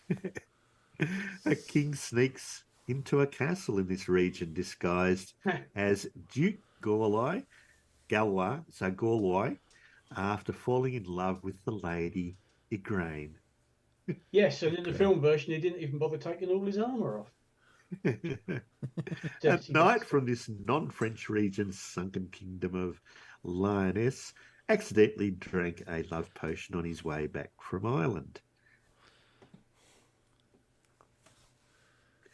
Let's not go to Camelot. It is a silly place. King Arthur was conceived in this region's castle of Tintagel, which was also the home of the lovers Tristan and Iseult. So I was accidentally right. You were accidentally right, Timbo. King Mark ruled what peninsula region in the southwest of England? It is indeed Cornwall. Cornwall, very nice part of the country. Just takes a long time to get there. Yeah, just like East Anglia, really, but in the opposite direction. Yes, yeah, I can get to you quick, and I can get to bloody Cornwall. I know that much. Hey, you get to Exeter and realise it's still going to take you 5 hours to get to Cornwall. Actually, we've got a school in Torquay. Oh dear. Well, I hope you don't get it. Oh no, I would. No, I'll have to go. I'll have to go. It's what my company call a boiler job, which basically means it's not a roof. Thanks for that, Paul, by the way. Yeah, thank you. That was particularly fiendish. Yes. Well, you're talking double Dutch half the time. Yeah, well, I think 1 or 2 questions I had some clue, but that was about it. Blue got a few more questions right. I think. He did. I got a few questions right this week. Yeah. You did it all. You see, my company, not my company. They're all building surveyors, and they look at rooms. Good morning, good evening, So good afternoon. Anything to do with building services, just go, it's a boiler job. Yeah. Not necessarily anything to do with the boilers, but just listed as a boiler job. And you think, shit, what actually is this?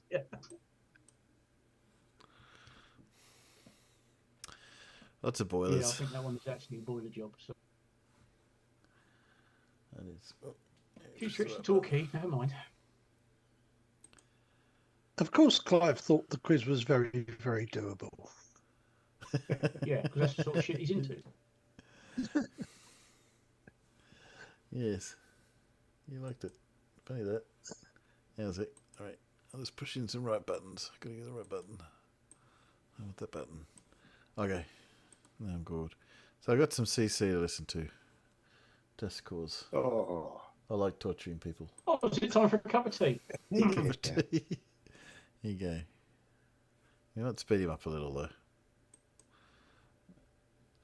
No, it's time for a cup of tea. Cup of tea, cup of tea. So he's locked in the prison van again. Yeah, he is. Good morning, good evening, good afternoon, wherever you may be. CC here, Chris from New York, Westchester County. It's 7/26/23. Good. The weather all over the country here has been wacky. It's 115 degrees in one place. It's raining, pouring rain, and people are losing their homes in other areas. The one thing I have a problem with, and the one thing I don't understand, how a politician can come out and start pushing climate change on all of us when we only have records of 200 plus years in our record books. Okay. And then people say, oh, well, what about the people that are digging through the ice and making these ice too? I don't know. I don't know what they're looking at. They're looking at layers of ice. All right, whatever. But those layers of ice aren't going to tell us daily on what's going on. Okay. Yeah, actually. Pretty good. Say they go back 20,000 years. Whatever. Real records, we only have 200 plus years. Okay. Everybody's screaming climate change. Oh, it's a hot day, climate change. It's raining too hard, climate change. There's a tornado here, climate change. All right. No. There are planes up there that are spraying the skies. Okay. And they know how everything works up there when it comes down to air pressure. Okay. So they can manipulate a storm, a tornado, say. They can make it go in a place that they want it to go. And they can remove it if they wanted to remove it. Just like if a heavy storm came in, they could probably get rid of it or make it mild, but they don't. They make it worse because they hate you. That's the thing. They hate you. Anyway, but I just, this whole climate change shit. Look, I admit, the storms are getting worse. But we have all of these little weather stations all over the place. Okay, and if you look carefully, when a storm comes in, it creates this big stripe. And you can tell where that weather station is. You know, these little weather towers or whatever you want to call them. Just follow the line. Now you got to zoom in on this. You can't see it from, you know, from a Google thing from far away. You got to zoom in on the state, okay? Zoom in on the town, and you'll be able to see what I'm talking about. And all these kind of like the radar on measurements. Red is bad. Green is okay. It's just moderate stuff. Yellow is it's about to get bad. There's always this little hue of green around these little weather things. I want to call them weather modification towers. I think that's where our climate change is coming from. Okay. Anyway, that's just my personal belief. So they're controlling the weather. If you're told something, do you believe it? No. Like if I told you mountains are created because of continental drift, would you believe it? Oh, because you've been told in school about that, right? Okay. All right. Well, created by several reasons. School's bullshit. It's there to lie to you. Okay? Sorry. Because in school you learn about planets. You learn about this spinning wet ball. See, those are lies. You don't live on that. Okay? There's not a single picture we have of this spinning wet ball out in space. That's accurate. That hasn't been stitched together. I mean, for crying out loud, even the guy who did it. One every 10 minutes. Especially like that one picture of Brazil on one side of the spinning wet ball, the ball. Where are all the other continents? They fit all on the other side? Doesn't make any sense, does it? Oh man, Jesus Christ. Well, all that's these fake scary. pictures and Can't people work don't that see it. one They out. don't even look real. When you have eyes to see this and you look at all of these pictures of this blue marble, hell, you have it on your phone right now. Look at it. Look how pathetic it looks. Do you believe that's what you live on? I don't know. I don't know. You were told mountains exist. When I say mountains are fake, I mean that they're not what you've learned, that you think they are. They could be tree trunks. Who knows? Look at Devil's Tower. Look at Devil's Tower. You're going to tell me a volcano made that? Come on, guys. Come on, it's me you're talking to here. Bullshit. Yeah, twat. That's evidently a tree trunk. I mean, that's exactly what that looks like. I mean, it looks like a petrified tree trunk. That's what happens to wood. We have the choice. Well, that must be what it is then. I was going to say, we have the choice between it being a petrified tree trunk or, you know, pushed up from volcanoes or whatever. We'll go with a petrified tree trunk. That makes more sense. Yeah. We'll believe that. Yeah. Someone told me that, so therefore I'm believing that. Okay. Wood. You know, there's something called the petrified forest in California. It's wood. It's now stone. Doesn't take very long for things to petrify. You know that? You know, they find artifacts from WW2 that have been petrified. Isn't that incredible? You think this would happen over millions of years, but it doesn't. Well, that's because you don't know what the process is, isn't it, Susie? It doesn't. It happens in a short period of time. Maybe just a few I decades. don't think that's actual petrification, though, is it? That's more like just coating it with limestone. Yeah. I don't think it's, By evaporating it out of the water. Do you think he thinks that Evaporating the petrification? water off of it. Do you think he thinks fossils and petrification are the same thing? Maybe, I don't know. I've never seen it before, but I've seen pictures of it. You know how... Oh, well, actually, I have, in a way. In my old school, they must have put this fence up in 1950 or something like that. But the tree actually grew into the fence. You know, so part of the fence is inside of the tree. It's really neat. And it's just really cool to see. You know, I wish I could take a picture of that, but that school is a pain in the ass for me to get to now. So, but you know what I'm talking about. Just type in Google. I'm sure somebody else is giving you a picture of it. Look at it. You know, so it doesn't take very long for things to happen. You know, especially something petrified. When somebody tells you you live on a spinning wet ball, and you're in a solar system, and you're out in space, traveling at all these thousands and millions of miles per hour. Do you believe that? Well, it's not true. It's a lie. Well, do I believe what you just said? When school tells you that you're an accident, that there's possibly no creator at all whatsoever, do you believe that? Well, they that's don't not tell true. you. Professors They are don't You have tell a purpose here. place almost You have unlimited instantaneously. power too, that you don't know. That's been suppressed. Okay? And myself, I'm still figuring it out too myself. So, because I believe Petrification is what happens when you suddenly realize that CC No, is wait. driving the fucking van that you're riding in. Yeah. You become petrified. Careful, careful, Blue. Remember, I quite often have to rely on the bloody short bus. Yeah. Yeah. But you have to rely on Well, CC. check before you get on. If you see that face on your screen right now, Panic. exactly. No, that's all right. I'll get the next one.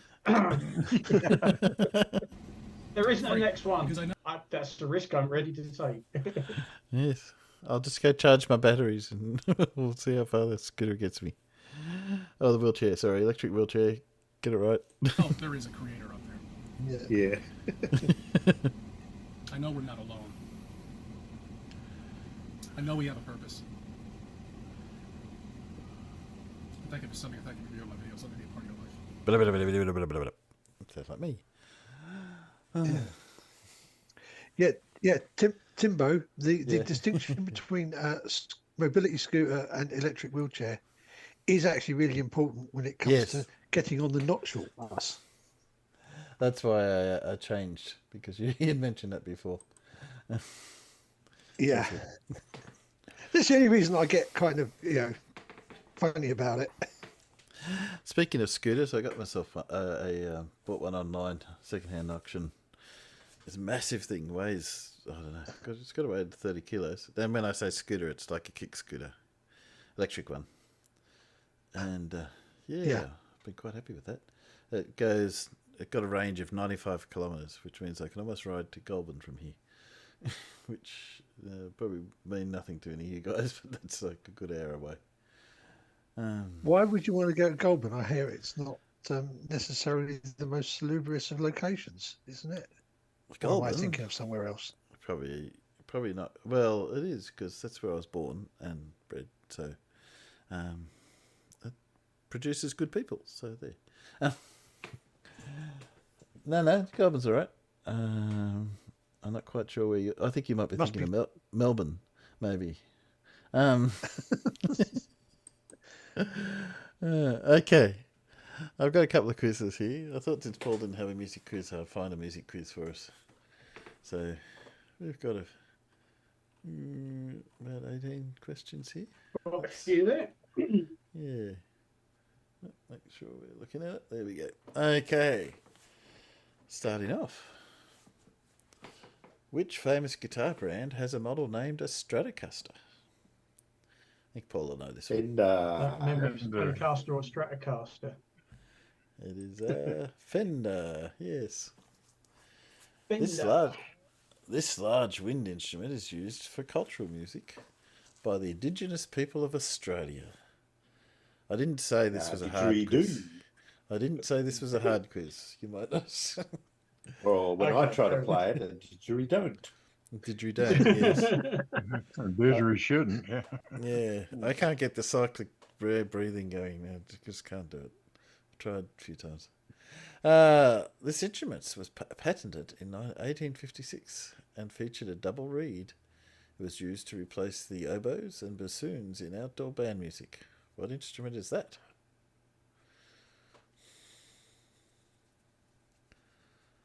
Would that be a saxophone? That would be my guess. I'm going to go with saxophone. Oh, Clive reckons Vuvuzela. I'm mispronouncing it. But I know. Vuvuzela, yeah. They don't have a double reed, I'm afraid. No. Okay. It is Sarrusophone. Never heard of it. No, never heard of that one. I'm going to have to look that one up later.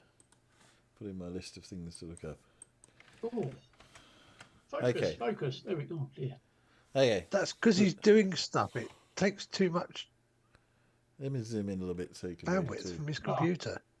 That's a bit better. Oh, that's Yeah. an easy one. Yeah. Okay. Music instruments originated in India. As classical music was soon brought throughout the Western world. Yes, I can know the answer before finishing the question. Western world was popular by bands like the Beatles, chart-topping Painted Black from the Rolling Stones, and launched the instruments into contemporary use. It is the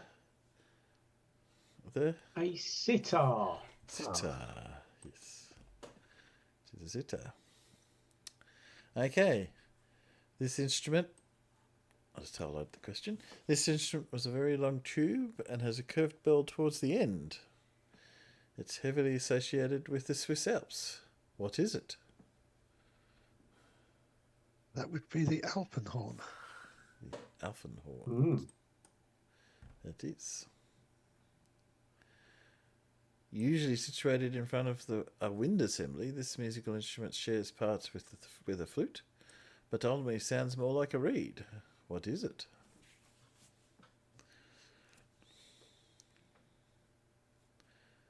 Shares parts with a flute.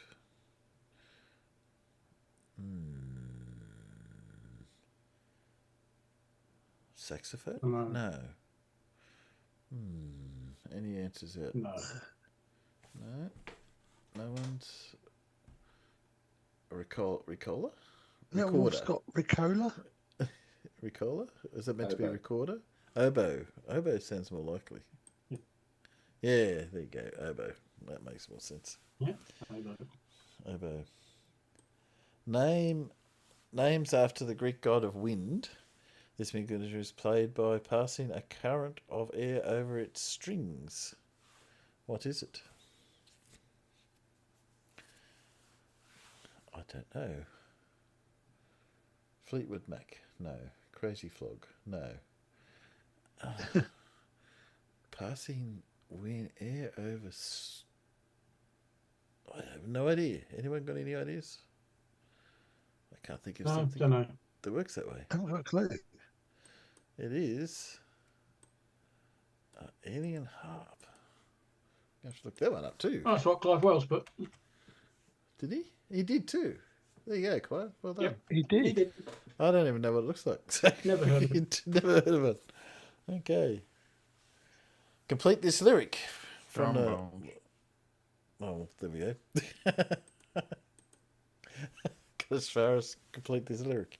Okay, the musical instrument involved in the sackbut has an early brass instrument. Evolved from the sackbut. Any ideas? Could it be a trombone?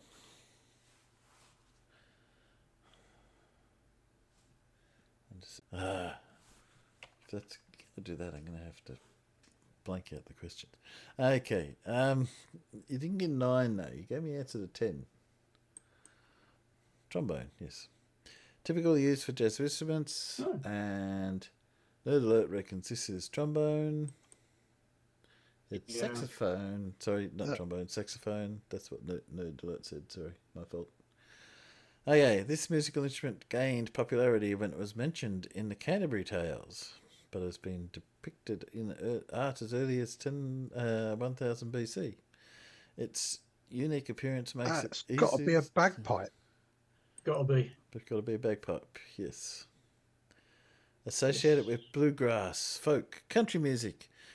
Bad. Is that the... sorry. Banjo. Banjo. That was just... Flat Earth Banjo. Okay. This instrument has heavily associations with bands. Rhythm section is also used in certain cultures to strengthen their men in war or provide a beat for a dance. What is it? Drums. Drums. Yes, that's what I would have. Easy. It's instrument setup made up of metal pots hung over a frame. What is this called? Anyone? Metal pot. I don't know what it's called. I know what it looks like, but I don't know what it's called.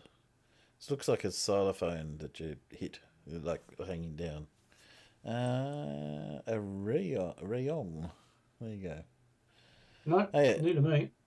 This musical instrument is played by pressing against the side of your face and blowing into the main hole.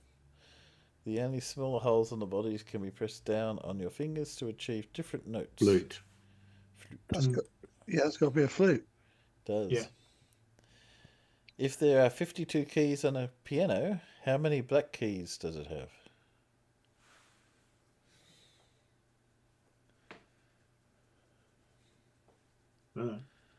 Anyone? Less than 52. Waiting for Paul. Hey, Paul, can you nick out to your baby grand and just count the black keys for us? The more than 52 keys on a baby grand. No, that's keys. You need a bunch more keys. No ideas? Okay. 52 white keys. Yeah. 36. Yeah, There you like, go. There you go. that was like 88. Yep. As the old musical instruments in existence, as the oldest musical instrument in existence, I would have thought that'd be a rock. But anyway, this instrument also requires far more bodily coordination than others, especially if you're playing on a modern setup.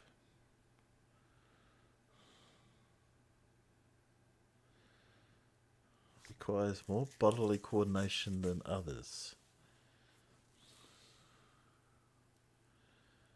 Is it a guitar? Go back to drums again, I think. Yeah, maybe. Drums, yeah. Last question. Some people don't call drums a musical instrument, though, do they? Well, some people don't call what drums produce music. But anyway. With 4 strings, particularly if they do it badly.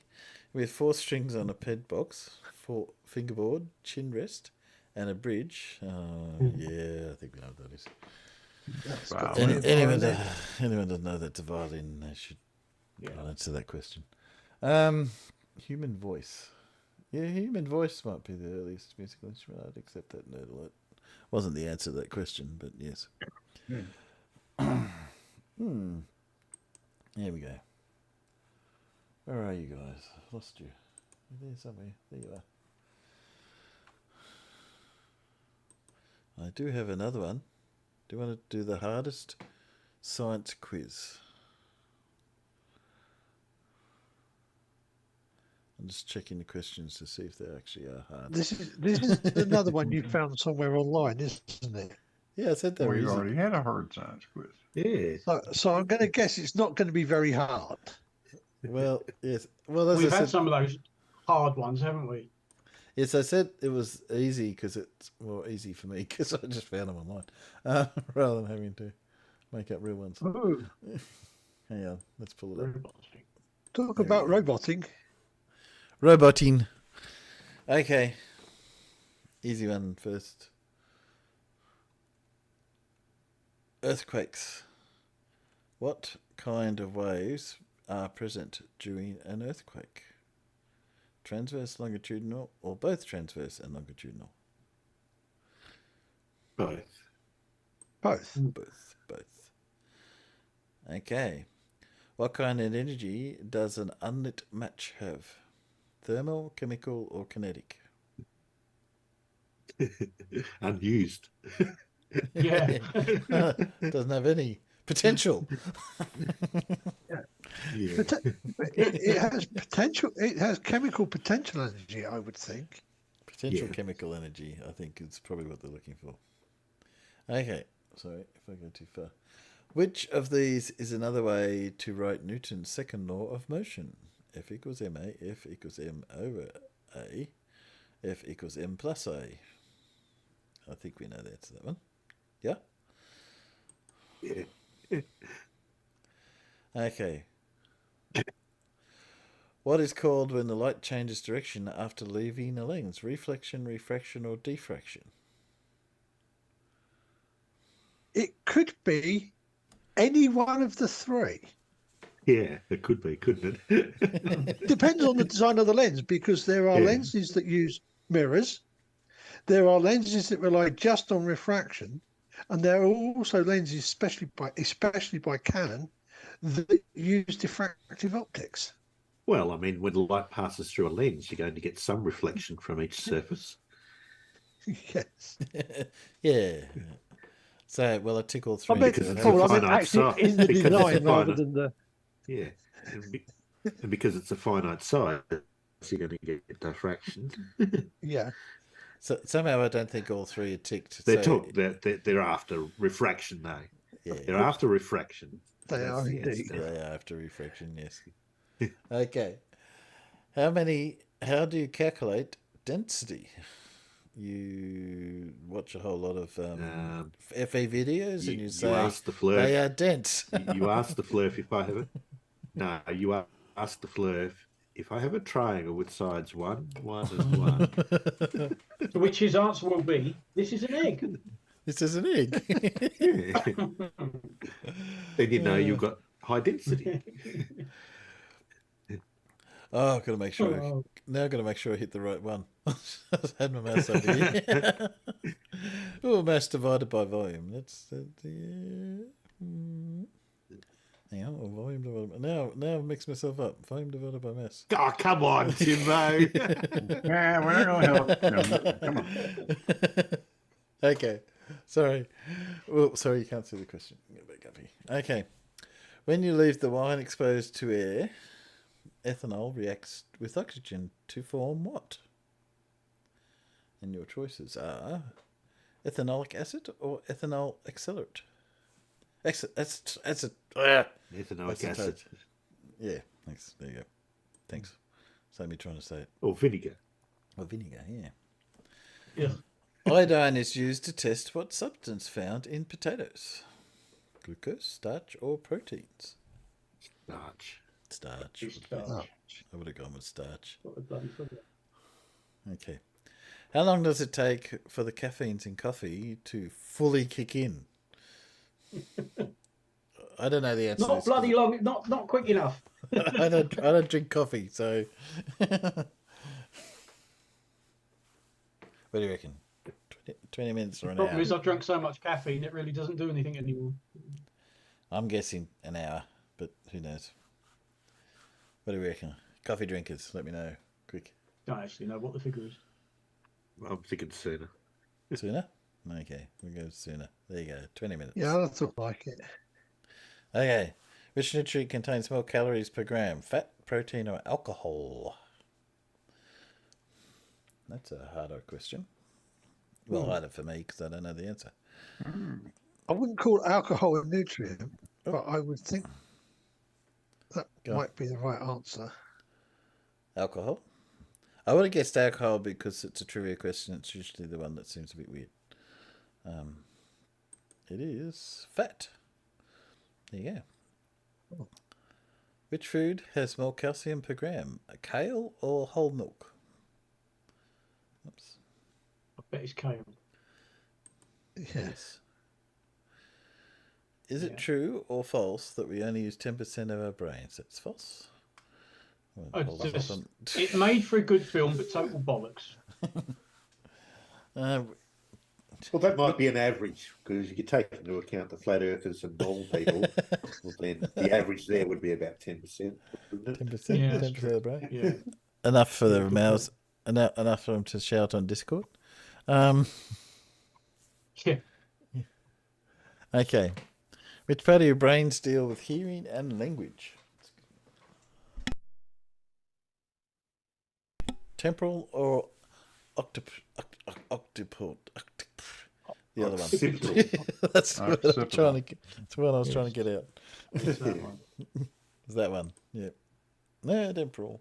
I clicked on. Oh, Sorry. is it really? There you go. See, you got that one right. I didn't mean that was the answer. I was just saying how you pronounce it. Oh, I thought that was the answer. I was going with farmers on that one. What is the bystander effect when an individual does not offer help in emergency situation if there are other person present? Emergency situation if there are other people present. Too many people in a group try to help someone in an emergency situation. The first one. I would have thought that's a bystander. Yeah. Yes. Okay. Is there a way for everybody else to help? Yeah, I was waiting for everyone else to give the answer, so that Conditioning. which conditioning says Blue. Okay. Yeah. What does the argument use, inductive or deductive reasoning? All corgis are cute. Thomas is a corgi, therefore Thomas is cute. Deductive or inductive? Or is it a black swan?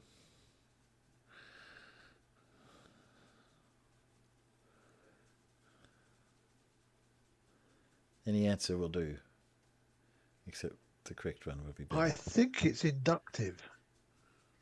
That's what I'm leaning towards, but I'm no expert. It is deductive. There you go. Oh, there you go. What is an improper fraction? One that dresses in lewd clothes and goes around drinking at bars. A fraction which numerator is greater than the denominator. A fraction in which the numerator is divisible by the denominator. Yeah. Bottom one? The first one. Yeah. No.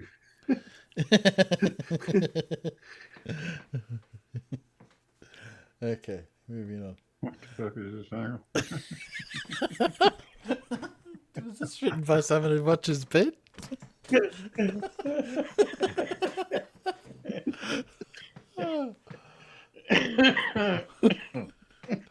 Okay, there you go. Answer that question. Your choices. Sorry. 30.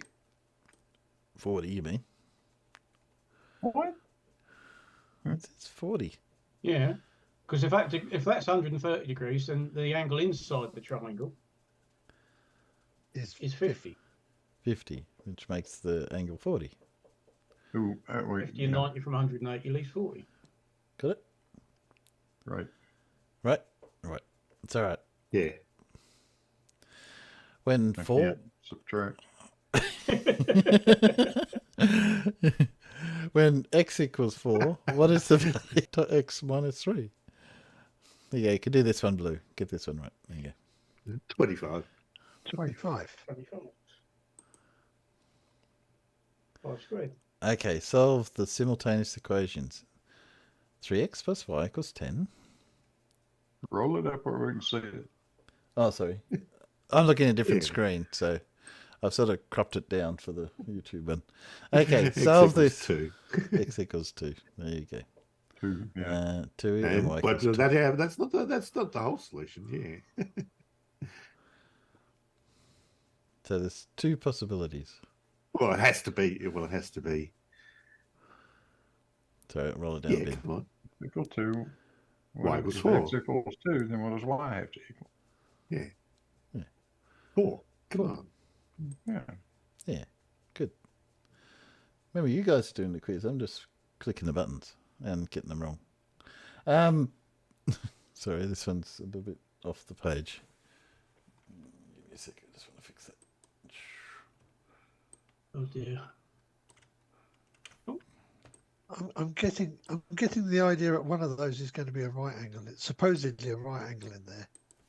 That's a bit better. There we go. Okay. Which is acute? Oh, it's a straight Family Guy. You get no juice. It's only 2 possibilities. CDB. CDA. CDA. Yep, definitely. BDA or however they're going to label it. No. No, not CDA. I thought you said CDA. BDA. I do agree. No, we all BDA. said BDA. I don't know. It was roboting. Yeah, but Timbo can't spell, so. Yeah. Oh, I kind of mixed up. Yeah, that's a good point. You were roboting, so it did sound like CDA, but I do believe you said BDA. That's fine. Yeah. Okay. Ammonia is super. That's good. Glad. What is it? Super basic or super acidic? Basic. Basic. Okay. How many atoms are in a mole? I don't know. I'd have to cut one open and have a look. Yeah. Depends whether it's. Go catch a little bugger. Go for the third one there, Timbo. I'm going to say 10 to the 23 rings a bell. There you go. 23. Yep. How many? Sorry. Excuse me. How much? Yep, it does it there. How much BR2 is there when the equation is balanced?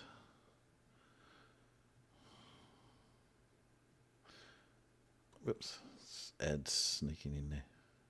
Oh, jeez. It's hard to look at it when you keep doing that, Timbo. I didn't do that. It was the thing's trying to throw ads into the middle of the quiz. Three. Oh, stop it. It was a 3. It'd be 3? Jesus, Okay. Timbo. It's not me. Yeah, The thing keeps trying to throw ads in there, and I've got it cramped down, so it's trying to sneak them in. Run a bloody ad blocker then. I do have ad blocker, but it's not picking up these ones. Okay. Not working What very kind- well then, is it? No, it does on YouTube. It doesn't work in this one. What kind of bond involves the sharing of electron pairs between atoms? Covalent. Covalent. That's correct. Bonding. Okay, what kind of reaction is this? Cinematic. As exothermic reactions go, that's quite a good one. Yeah. Yes. About how old Take the is eyebrows this? off if you stood too close. Why didn't they put 5,000 years on here just to be annoying? Okay, Oh yeah, yeah. what do you reckon? 6.5. 6,500 billion. 4.5. 4.5. 4.5. Which of these is? 4.6 or something like that. Oh, stop it! Which of these is not one of the 3 main rock types? Sedimentary, metamorphic, indigenous, or basaltic? Basaltic. It's Bas- basaltic. Basaltic. That's, Basaltic. Yes, the last Basaltic. Yes. Okay, what name? What is it? Ah, stop it! Rotten things, John. I don't want to know about exploring USA and Canada. What is the name of the most recent supercontinent? Pangaea. Oh. Pangea? However you pronounce it. Yeah, I Was think it it's Pangea or Pangea. Gondwana? It's Pangaea. Pangea, I'm pretty sure. I'm sure that's the last time it was all one continent, wasn't it? Mm. That would've got Gondwana Pan- was part of Pangea, wasn't it? Yes. Yeah, but it wasn't the whole thing. Yeah. A fault boundary where the movement between plates is side to side is called convergent, transform, or divergent. Side to side. Side to side. What do you reckon? What do you reckon, Peanuts? I'm going for transform. Yeah. Only because the other two don't seem to make any sense, so I'm doing that by... Well, and the plates are coming together, that's obviously convergent. If the plates are coming up and apart, that'd be divergent. So Yeah, I was going by elimination. Okay. Yeah. The outer core of Earth's interior is liquid or solid? The outer core of Earth's interior is liquid. That's the liquidy bit. Yeah, I was just making sure I had the right bit. Although I think it's pretty viscous, isn't it? Yeah, I think liquid's pushing it a bit, but it's fluid might be better. Which of these is fluid? Maybe not, because that's different terms. Which of these is not a system in the human body? System. The cellular system. The cellular system. Yes. Oh, Yes, you go to the. I'm sure I've seen the cellular system when I go to the hospital. Yes. Okay, get over there. Ah, it's not clicking. Anyway, where in your body might you find this bone? So I'm gonna have to flick that one up a little bit. There you go. Looks like a knee bone to me. Yeah. That's a knee or an elbow, isn't it? It could be either one almost. It's hard to tell from that piece of shit drawing. It's from Grey's Anatomy, 1908. Come on. I'm going to go with elbow. Elbow. I would have gone with knee, but only because I think that's an Achilles. Let's see. Definitely not shoulder. No, Blue's right. Although, There you go. Yeah. See, you gotta listen to the old X-ray technician. Oh, I should have. Yeah. Oh, dear. Have you more bones in an infant than you do? Sorry, have you get it? Is it true that infants have more bones than adults? Yes. Yes. You think I should Yes, go with the Then they X-ray start tech? fusing together. I think I'll go with the X-ray technician on that one. What is the scientific term for peeling skin? And you can read those because apart from exfoliation, I think I'll get the other three wrong. Discrimination, dermatation, and dermatitis isn't peeling skin. I think it's exfoliation is the correct answer here. So. You reckon Spider-Man? Exfoliation? Yep. It is Discrimination. discrimination. There you go. Never heard of it. Well, you learn something new every day. Good. Which of these is not part of the digestive system? Diaphragm. Pericardium. The pericardium. Because I've had viral pericarditis, which is a viral infection of the very thing, and it didn't do my heart any good at all. So what's the I've had pericarditis too. What's the not only moldy though? But how does the diaphragm fit into the digestive system then? I'm not sure how they get that in there. They've obviously ballsed it up, haven't they? Maybe. Oh, what do we reckon? We go diaphragm or pericardium? Yeah, I would go for pericardium. Yeah. I'm trying to work out how the diaphragm fits into that. Anyway, maybe it's something to do with the way it pushes the fluid, the solids through the intestines. I don't know. What nebula? That's not what it does. No, I'm just trying to get. I'm guessing, obviously wrongly. Okay, what nebula is this? Where's Matt when you need him? Pink one. It's a big pink one. Isn't that part of the horse head? Your choices are crab or horsehead. Does it look like a crab or does it look like a horsehead? The trouble is, it's a really essentially close-up photograph of the nebula, which is huge in comparison with just that little bit of it. It's huge in comparison to myself. Yes. Okay. Let's go with horsehead. There you go. Which galaxy is farther away from Earth? Andromeda or the large Magellanic Cloud? Magellanic Cloud. Magellanic.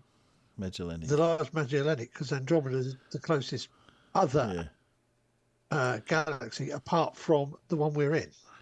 Apparently, John. What? Can you do that? That's what it says. Huh? But the large I think the large Magellanic Cloud is not even a galaxy because it's probably part of the Milky Way. Yeah.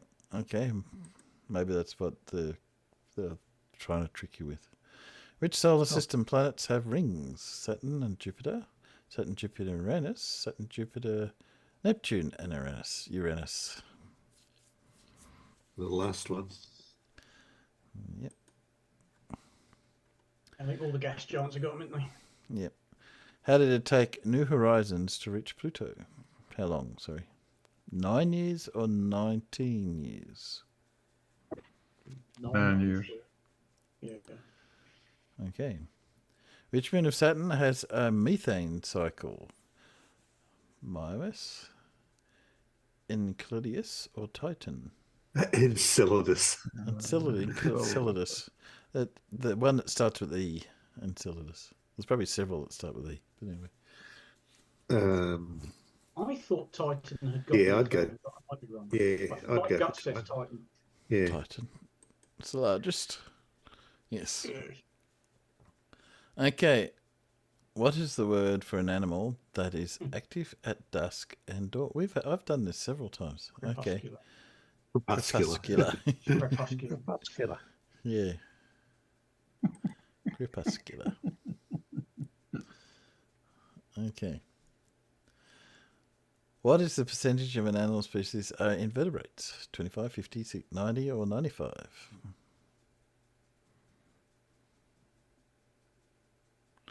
I think it's got to be. You think it's got to be up here somewhere, don't you? 95?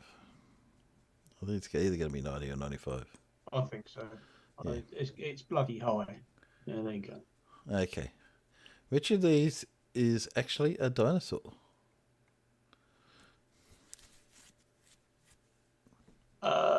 Pterosaurs aren't. Mosasaurs aren't. Phytosaurs. I think it's the Microraptor. Yeah, pretty sure it's a Microraptor. Brings back memories of how Terry used to say. Yeah. Well, I was going to say it has to be the Microraptor. It's the only one with feathers. Yeah. He knows pictures. Okay. What animal is closest living relative of humans? Chimps and baboons or gorillas? Bonobo. That's bonobos. Not Bonobo. Oh, baboons. what did I say? Oh, sorry. Yeah, I didn't mean to say bonobos. You said birds. You've got to read what's there, not what you think is there. Oh dear. I'm looking at 3 screens and I was not reading what I was looking at. Yeah. Yeah. Okay. I think it's chimps and bonobos. Yes. Agreements? Anyway. It I is. think you might be right. I'm pretty sure the chimpanzee is pretty close. Okay. Oh. What kind of Paul One and of I yours. Yeah, Paul and I can't answer this It's question. a piss-taking one. That's what it is. It's Is having it? a laugh. Is it a mammal, bird, reptile, or amphibian? A mammal that lays eggs and is poisonous. But birds lay eggs. Reptiles lay eggs. Amphibians lay eggs. Amphibians lay eggs. What do you reckon? Mammal. Actually, It's mammal. Mammal because it's hairy. Actually, its correct name isn't there, marsupial. But anyway, which of these is not found in an animal cell? I'll get these wrong. Mitochondria, nucleus, chloroplasts, Chloroplasts. Chloroplasts, yeah. Endoplasts. So we're saying chloroplasts are not found in the cells. Yes. Yeah. Which? That's right. What is the powerhouse of the cell? Yeah. The mitochondria? Chloroplasts, what they use for photosynthesis. Probably. Can't answer that for certain. Sounds about right. Yeah. Okay. What is the powerhouse of the cell? The mitochondria or the Golgi apparatus? That can't The be right. Golgi apparatus. Terrible at pronouncing things, Timbo. Sometimes, yeah. It's the mitochondria. If I haven't heard the word, it makes it a bit hard. Yep. I mean, if I haven't seen the word and said at the same time, yes. Okay. Oh, sorry. What did you say it was? It was the mitochondria? Mitochondria. Yeah. Okay. What comes next? Next comes an ad. What comes next? Kingdom? Yeah, Phylum, Phylum? Class. So you got order, genus, species, or family. Photosynthesis. Yes. Order, I think. Order. Yeah, it's tossed up between order and genus. I think it might be order. It is order. Okay. Last order, please. Is a chimpanzee a monkey? Doesn't have a tail. I think it depends exactly on how you define it under. Technically, it's an ape, isn't it? Not a monkey. I think it's an ape. Isn't it the basic rule is if it doesn't have a tail, it's an ape? And if it's got a tail, it's a monkey? It's a bit like They the are apes, but it librarian in Discworld. He's an orangutan, and if you call him a monkey, he gets upset and tries to twist your head off. Yeah. it all comes down to are apes still monkeys? No, I don't think they are. But anyway, that's my opinion. I think they're apes, not monkeys. I think they're monkeys. Yep. Which of these is not a correct DNA base pairing?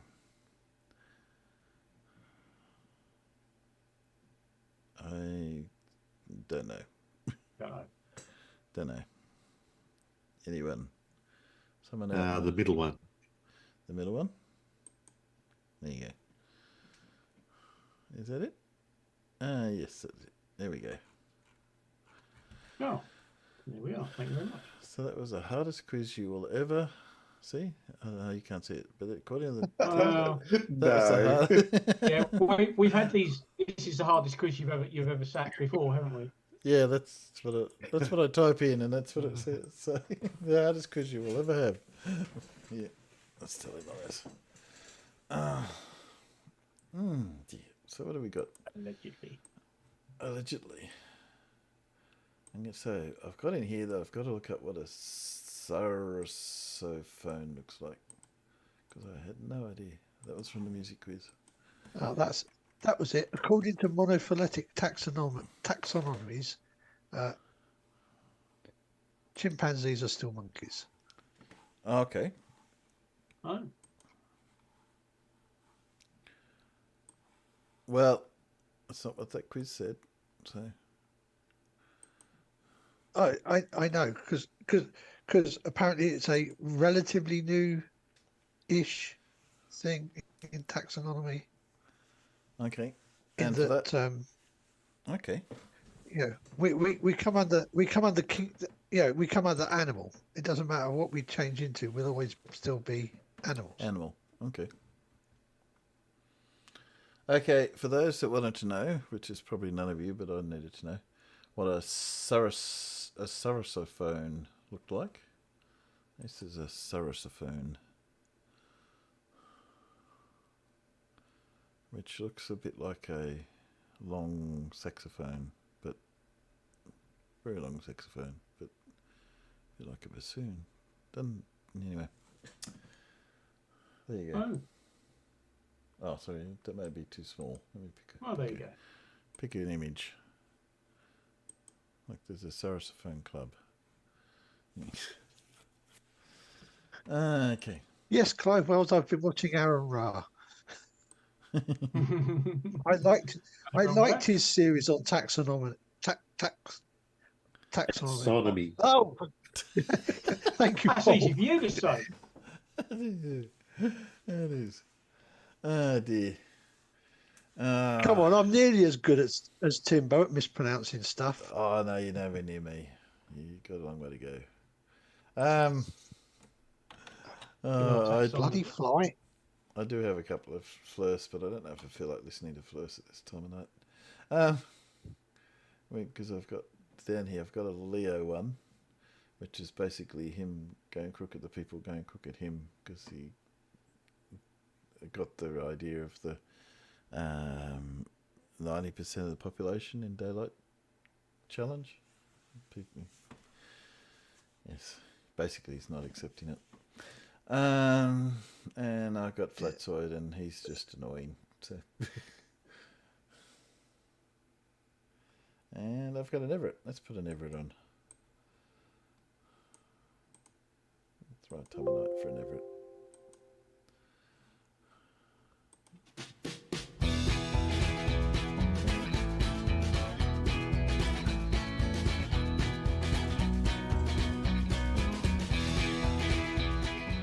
This is probably one of the greatest proofs for me that we live on this and not on any of these. 1 minute, Mr. Loudon. Okay, do you think you can talk about this for 10 or 15 minutes? Oh, I can talk about this for days. Great. 3, 2. Hi, I'm Dick Loudon, and this is Book Talk. For those of you who are used to seeing Paul Fraser sitting in this chair, I should tell you that Paul has decided to leave and go on to what I'm sure will be an incredibly successful career doing something else. this black line right here that goes all the way around. We can't. If we do, well, they'll literally kill us.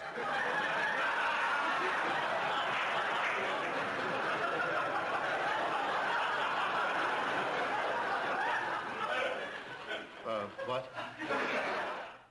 You know, I've been getting a lot of questions from finding out if there's an edge or if there's more land or whatever's going on. The Antarctic Treaty.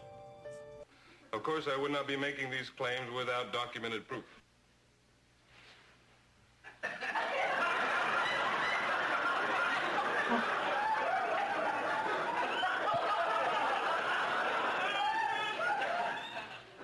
I can't make out anything in that. Like 666, 666. That's very odd. It's like these people are devil worshippers or something, man. Oh my goodness. We were graciously transported aloft to take this photograph by the extraterrestrials who live in the area.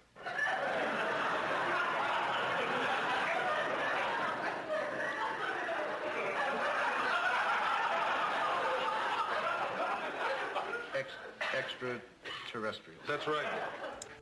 This right here, Operation Fishbowl, they were literally sending rockets to break the firmament. They were going to kill us. Don't go away.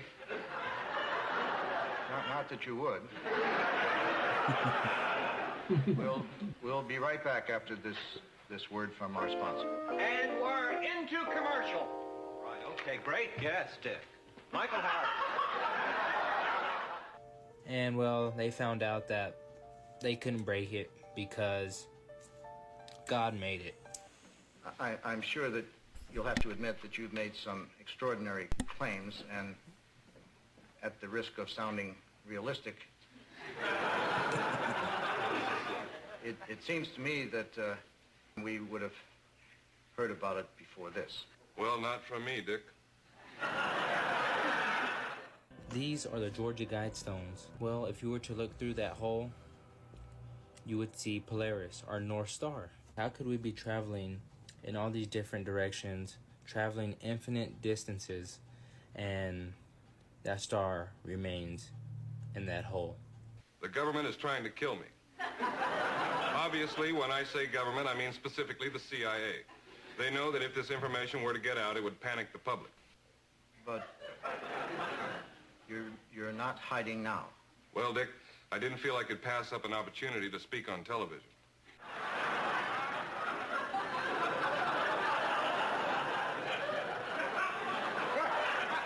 If we're doing all those speeds, doing all this commotion, let alone 40 years? Okay, I'm afraid that's all that time we have for today. 4 more minutes, Dick. Not from me, pal. There's no way, absolutely no way, that star would be in that hole. This is Dick Loudon for Book Talk saying goodbye. And please try to forget this.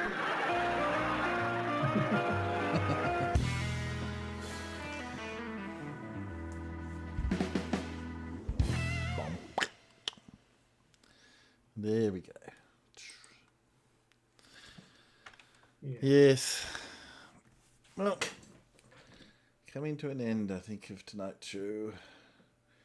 As I said, I do have a couple other ones, but somehow I just can't bring myself to click on Flatzoid to listen to him. He's just annoying. And so is Leo. what did Wally have to say yesterday? Because I haven't had a chance to watch his what did Wally want to say? His video yet. Hang on a sec. Let's see. I did actually add him in my list here. Let's find him. Wally. Oh, that was Because he did do something. He did Was do that a Leo? he did do a really good one. Leo against again? That's the one I've got where Leo's going crooked. Wally, Dan, and mental block.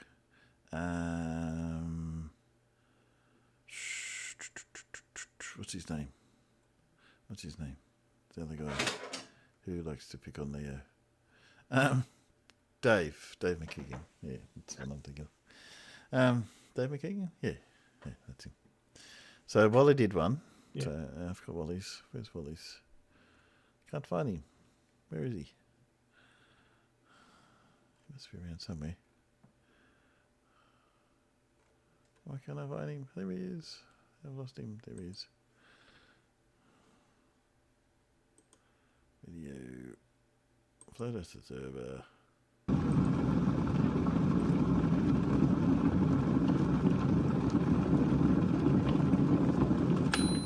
So it's very G'day loud. everybody, where's Wally here? Well, Adam, he decided to repeat the 99% of people seeing some sort of sunlight on the 8th of July, that old meme. Here's a demonstration that every single person on this earth can do and prove to themselves that the globe is scientifically impossible. Oh, finally, a simple demonstration that everyone can do. I look forward to Adam showing us his demo in this video. Gonna be great, hey mate? Tomorrow is one of those days. Tomorrow and about 60 other days. About 30 either side of the equinox, Adam. 8th of July is not that special after all. Like you, just ordinary. That I stand by the things that are demonstrably true. That is just that.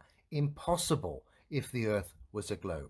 Nope, Adam, you got suckered just like every other flat earther that picked up this meme and ran with it. Adam, why don't you do some research, old boy? You won't look totally clueless in future. I don't even know what to do, based on the fact that 99% of the people on Earth see sunlight at the same time. We'll zoom in on time and dates, day and night world map for tomorrow midday, Greenwich Mean Time.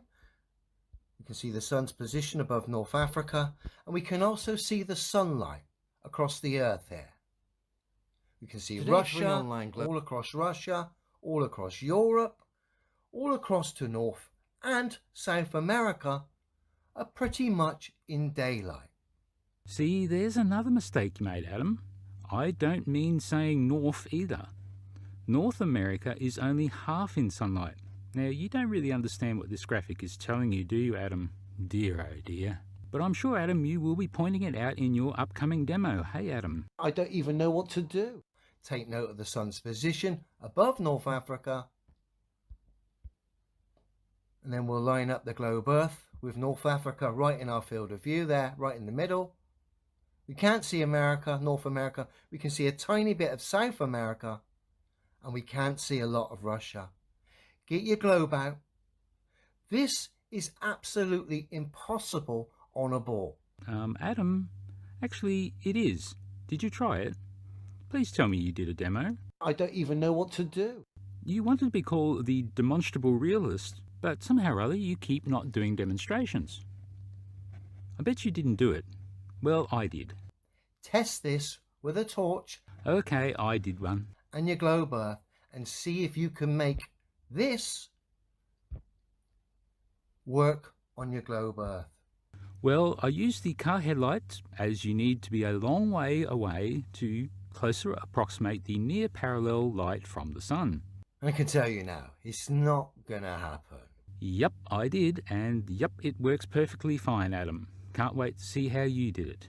Before I go, let me show you a quick animation showing tomorrow's sunlight on a globe, and you'll quickly see how silly this globe Earth theory is. I can tell you now, Adam, you just telling me won't change my mind. You need to demonstrate reality, old boy. Like you claim to do, but so far you haven't done squat. I don't even know what to do. Don't take my word for it. Try and demonstrate this for yourself if you're a globe believer. Try and reproduce this amount of sunlight from one light source on your globe. You're going to find it's impossible. Now, Dave McKeegan, he did a pretty thorough job of this part of Adam's derp video, so I will just link to that up here in the corner. Now, I have a few other points to poke Adam with because he just doesn't check stuff. Adam tries to run with the old 99% of people are in sunlight on July 8 meme. Now, what I first wondered is why July 8? Surely the solstice would be far better. Well, the good folks at timeanddate.com did exactly what I would have done, and they plotted the population percentage on the y-axis and the date on the x-axis, and the date is the independent variable, as of course it is. Now, flatties are so bad at researching that they don't even realize that this meme is including 3 various twilights in the calculations, and the astronomical twilight is virtually indistinguishable from midnight to the naked eye. So this is what time and date shows.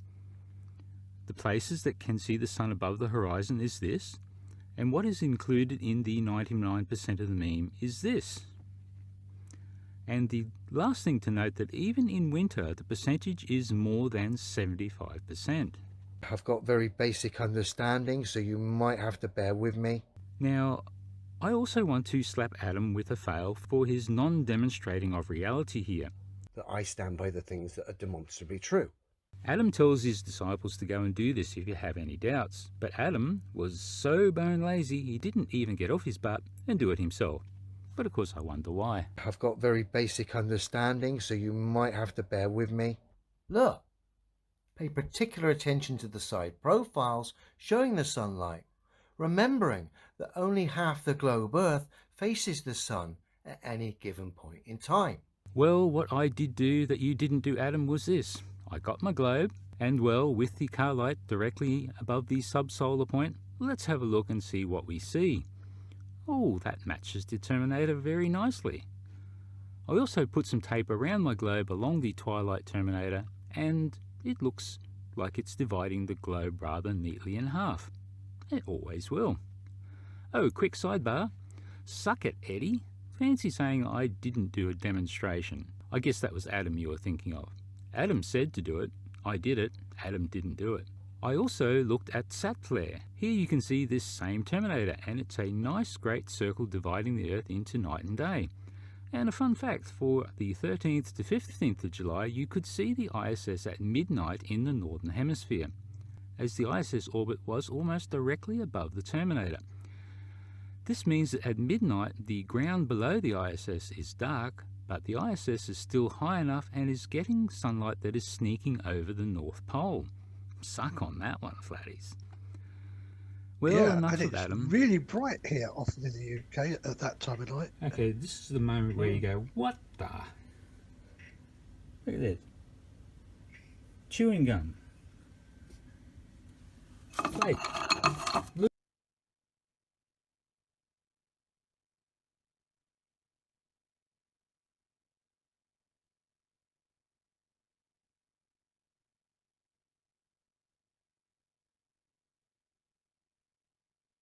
You can't hear me. Try again. I do have Level Earth Explorer's response. He did respond to Dave, Wally, and Dan, but this is one response to what we just saw. Something very telling in this. What I did do that you didn't do, Adam, was this. I got my globe, and well, with the car light directly above the sub-solar point, let's have a look and see what we see. Oh, that matches the terminator very nicely. Well, what I did do... Does it?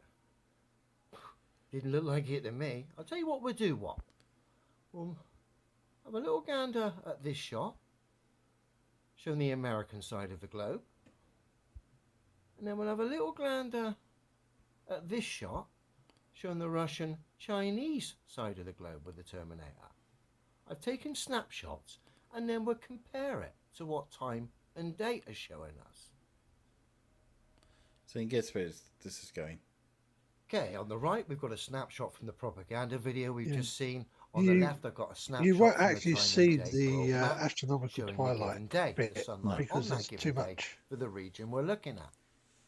I put 3 points of reference to colour codes, blue, red and green, so you can get your bearings here with relation to the two maps, okay? His green should have been, this should have been a little bit further over if you're looking at that. But anyway. And of course I've put a black line there on the left highlighting the Terminator line from the propaganda video we saw, which was cited as proof. And of course when we zoom in here we can see the obvious problem. There's large areas that should be lit up here that aren't being lit up on the demonstration that was cited as proof. And it's exactly the same when we go to the other side. Okay, get your bearings. We're on the Russian-Chinese side here. 2 points of reference, the coral and the blue dots. And of course the black He line, does which I realise put that this in, is representing the Terminator line. stretched, right? Once you've got your bearings there, you'll quickly realise the obvious problem yet again.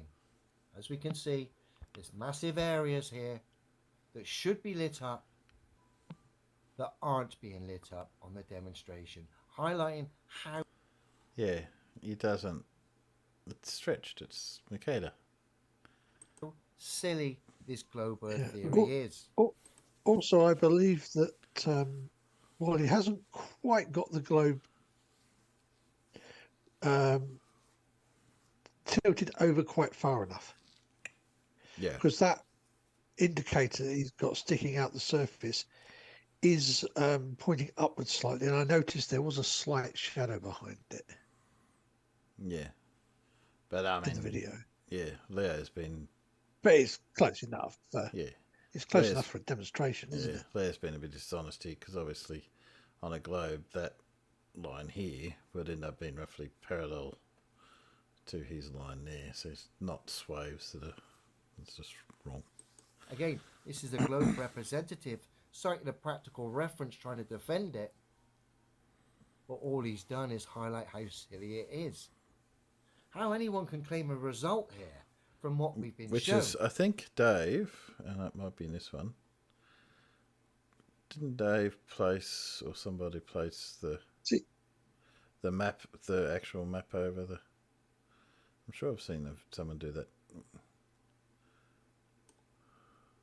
I was going to say, Yeah, Dave did it. Yeah, It is a cartoon. yeah, because here we've only just stopped not having nighttime. I think we just start getting nighttime now instead of only having astronomical twilight. Yeah. So I think Dave placed that actual image from day and night onto a globe, so you could see it on a globe. So his is more accurate from that point of view. Oh well, there we go. Not a surprise. And that astronomical twilight thing does make a big difference because I've gone out a few times trying to do some wide field astrophotography. Yeah. And you realise that actually it's pointless because the sky's blue, not black. Yeah.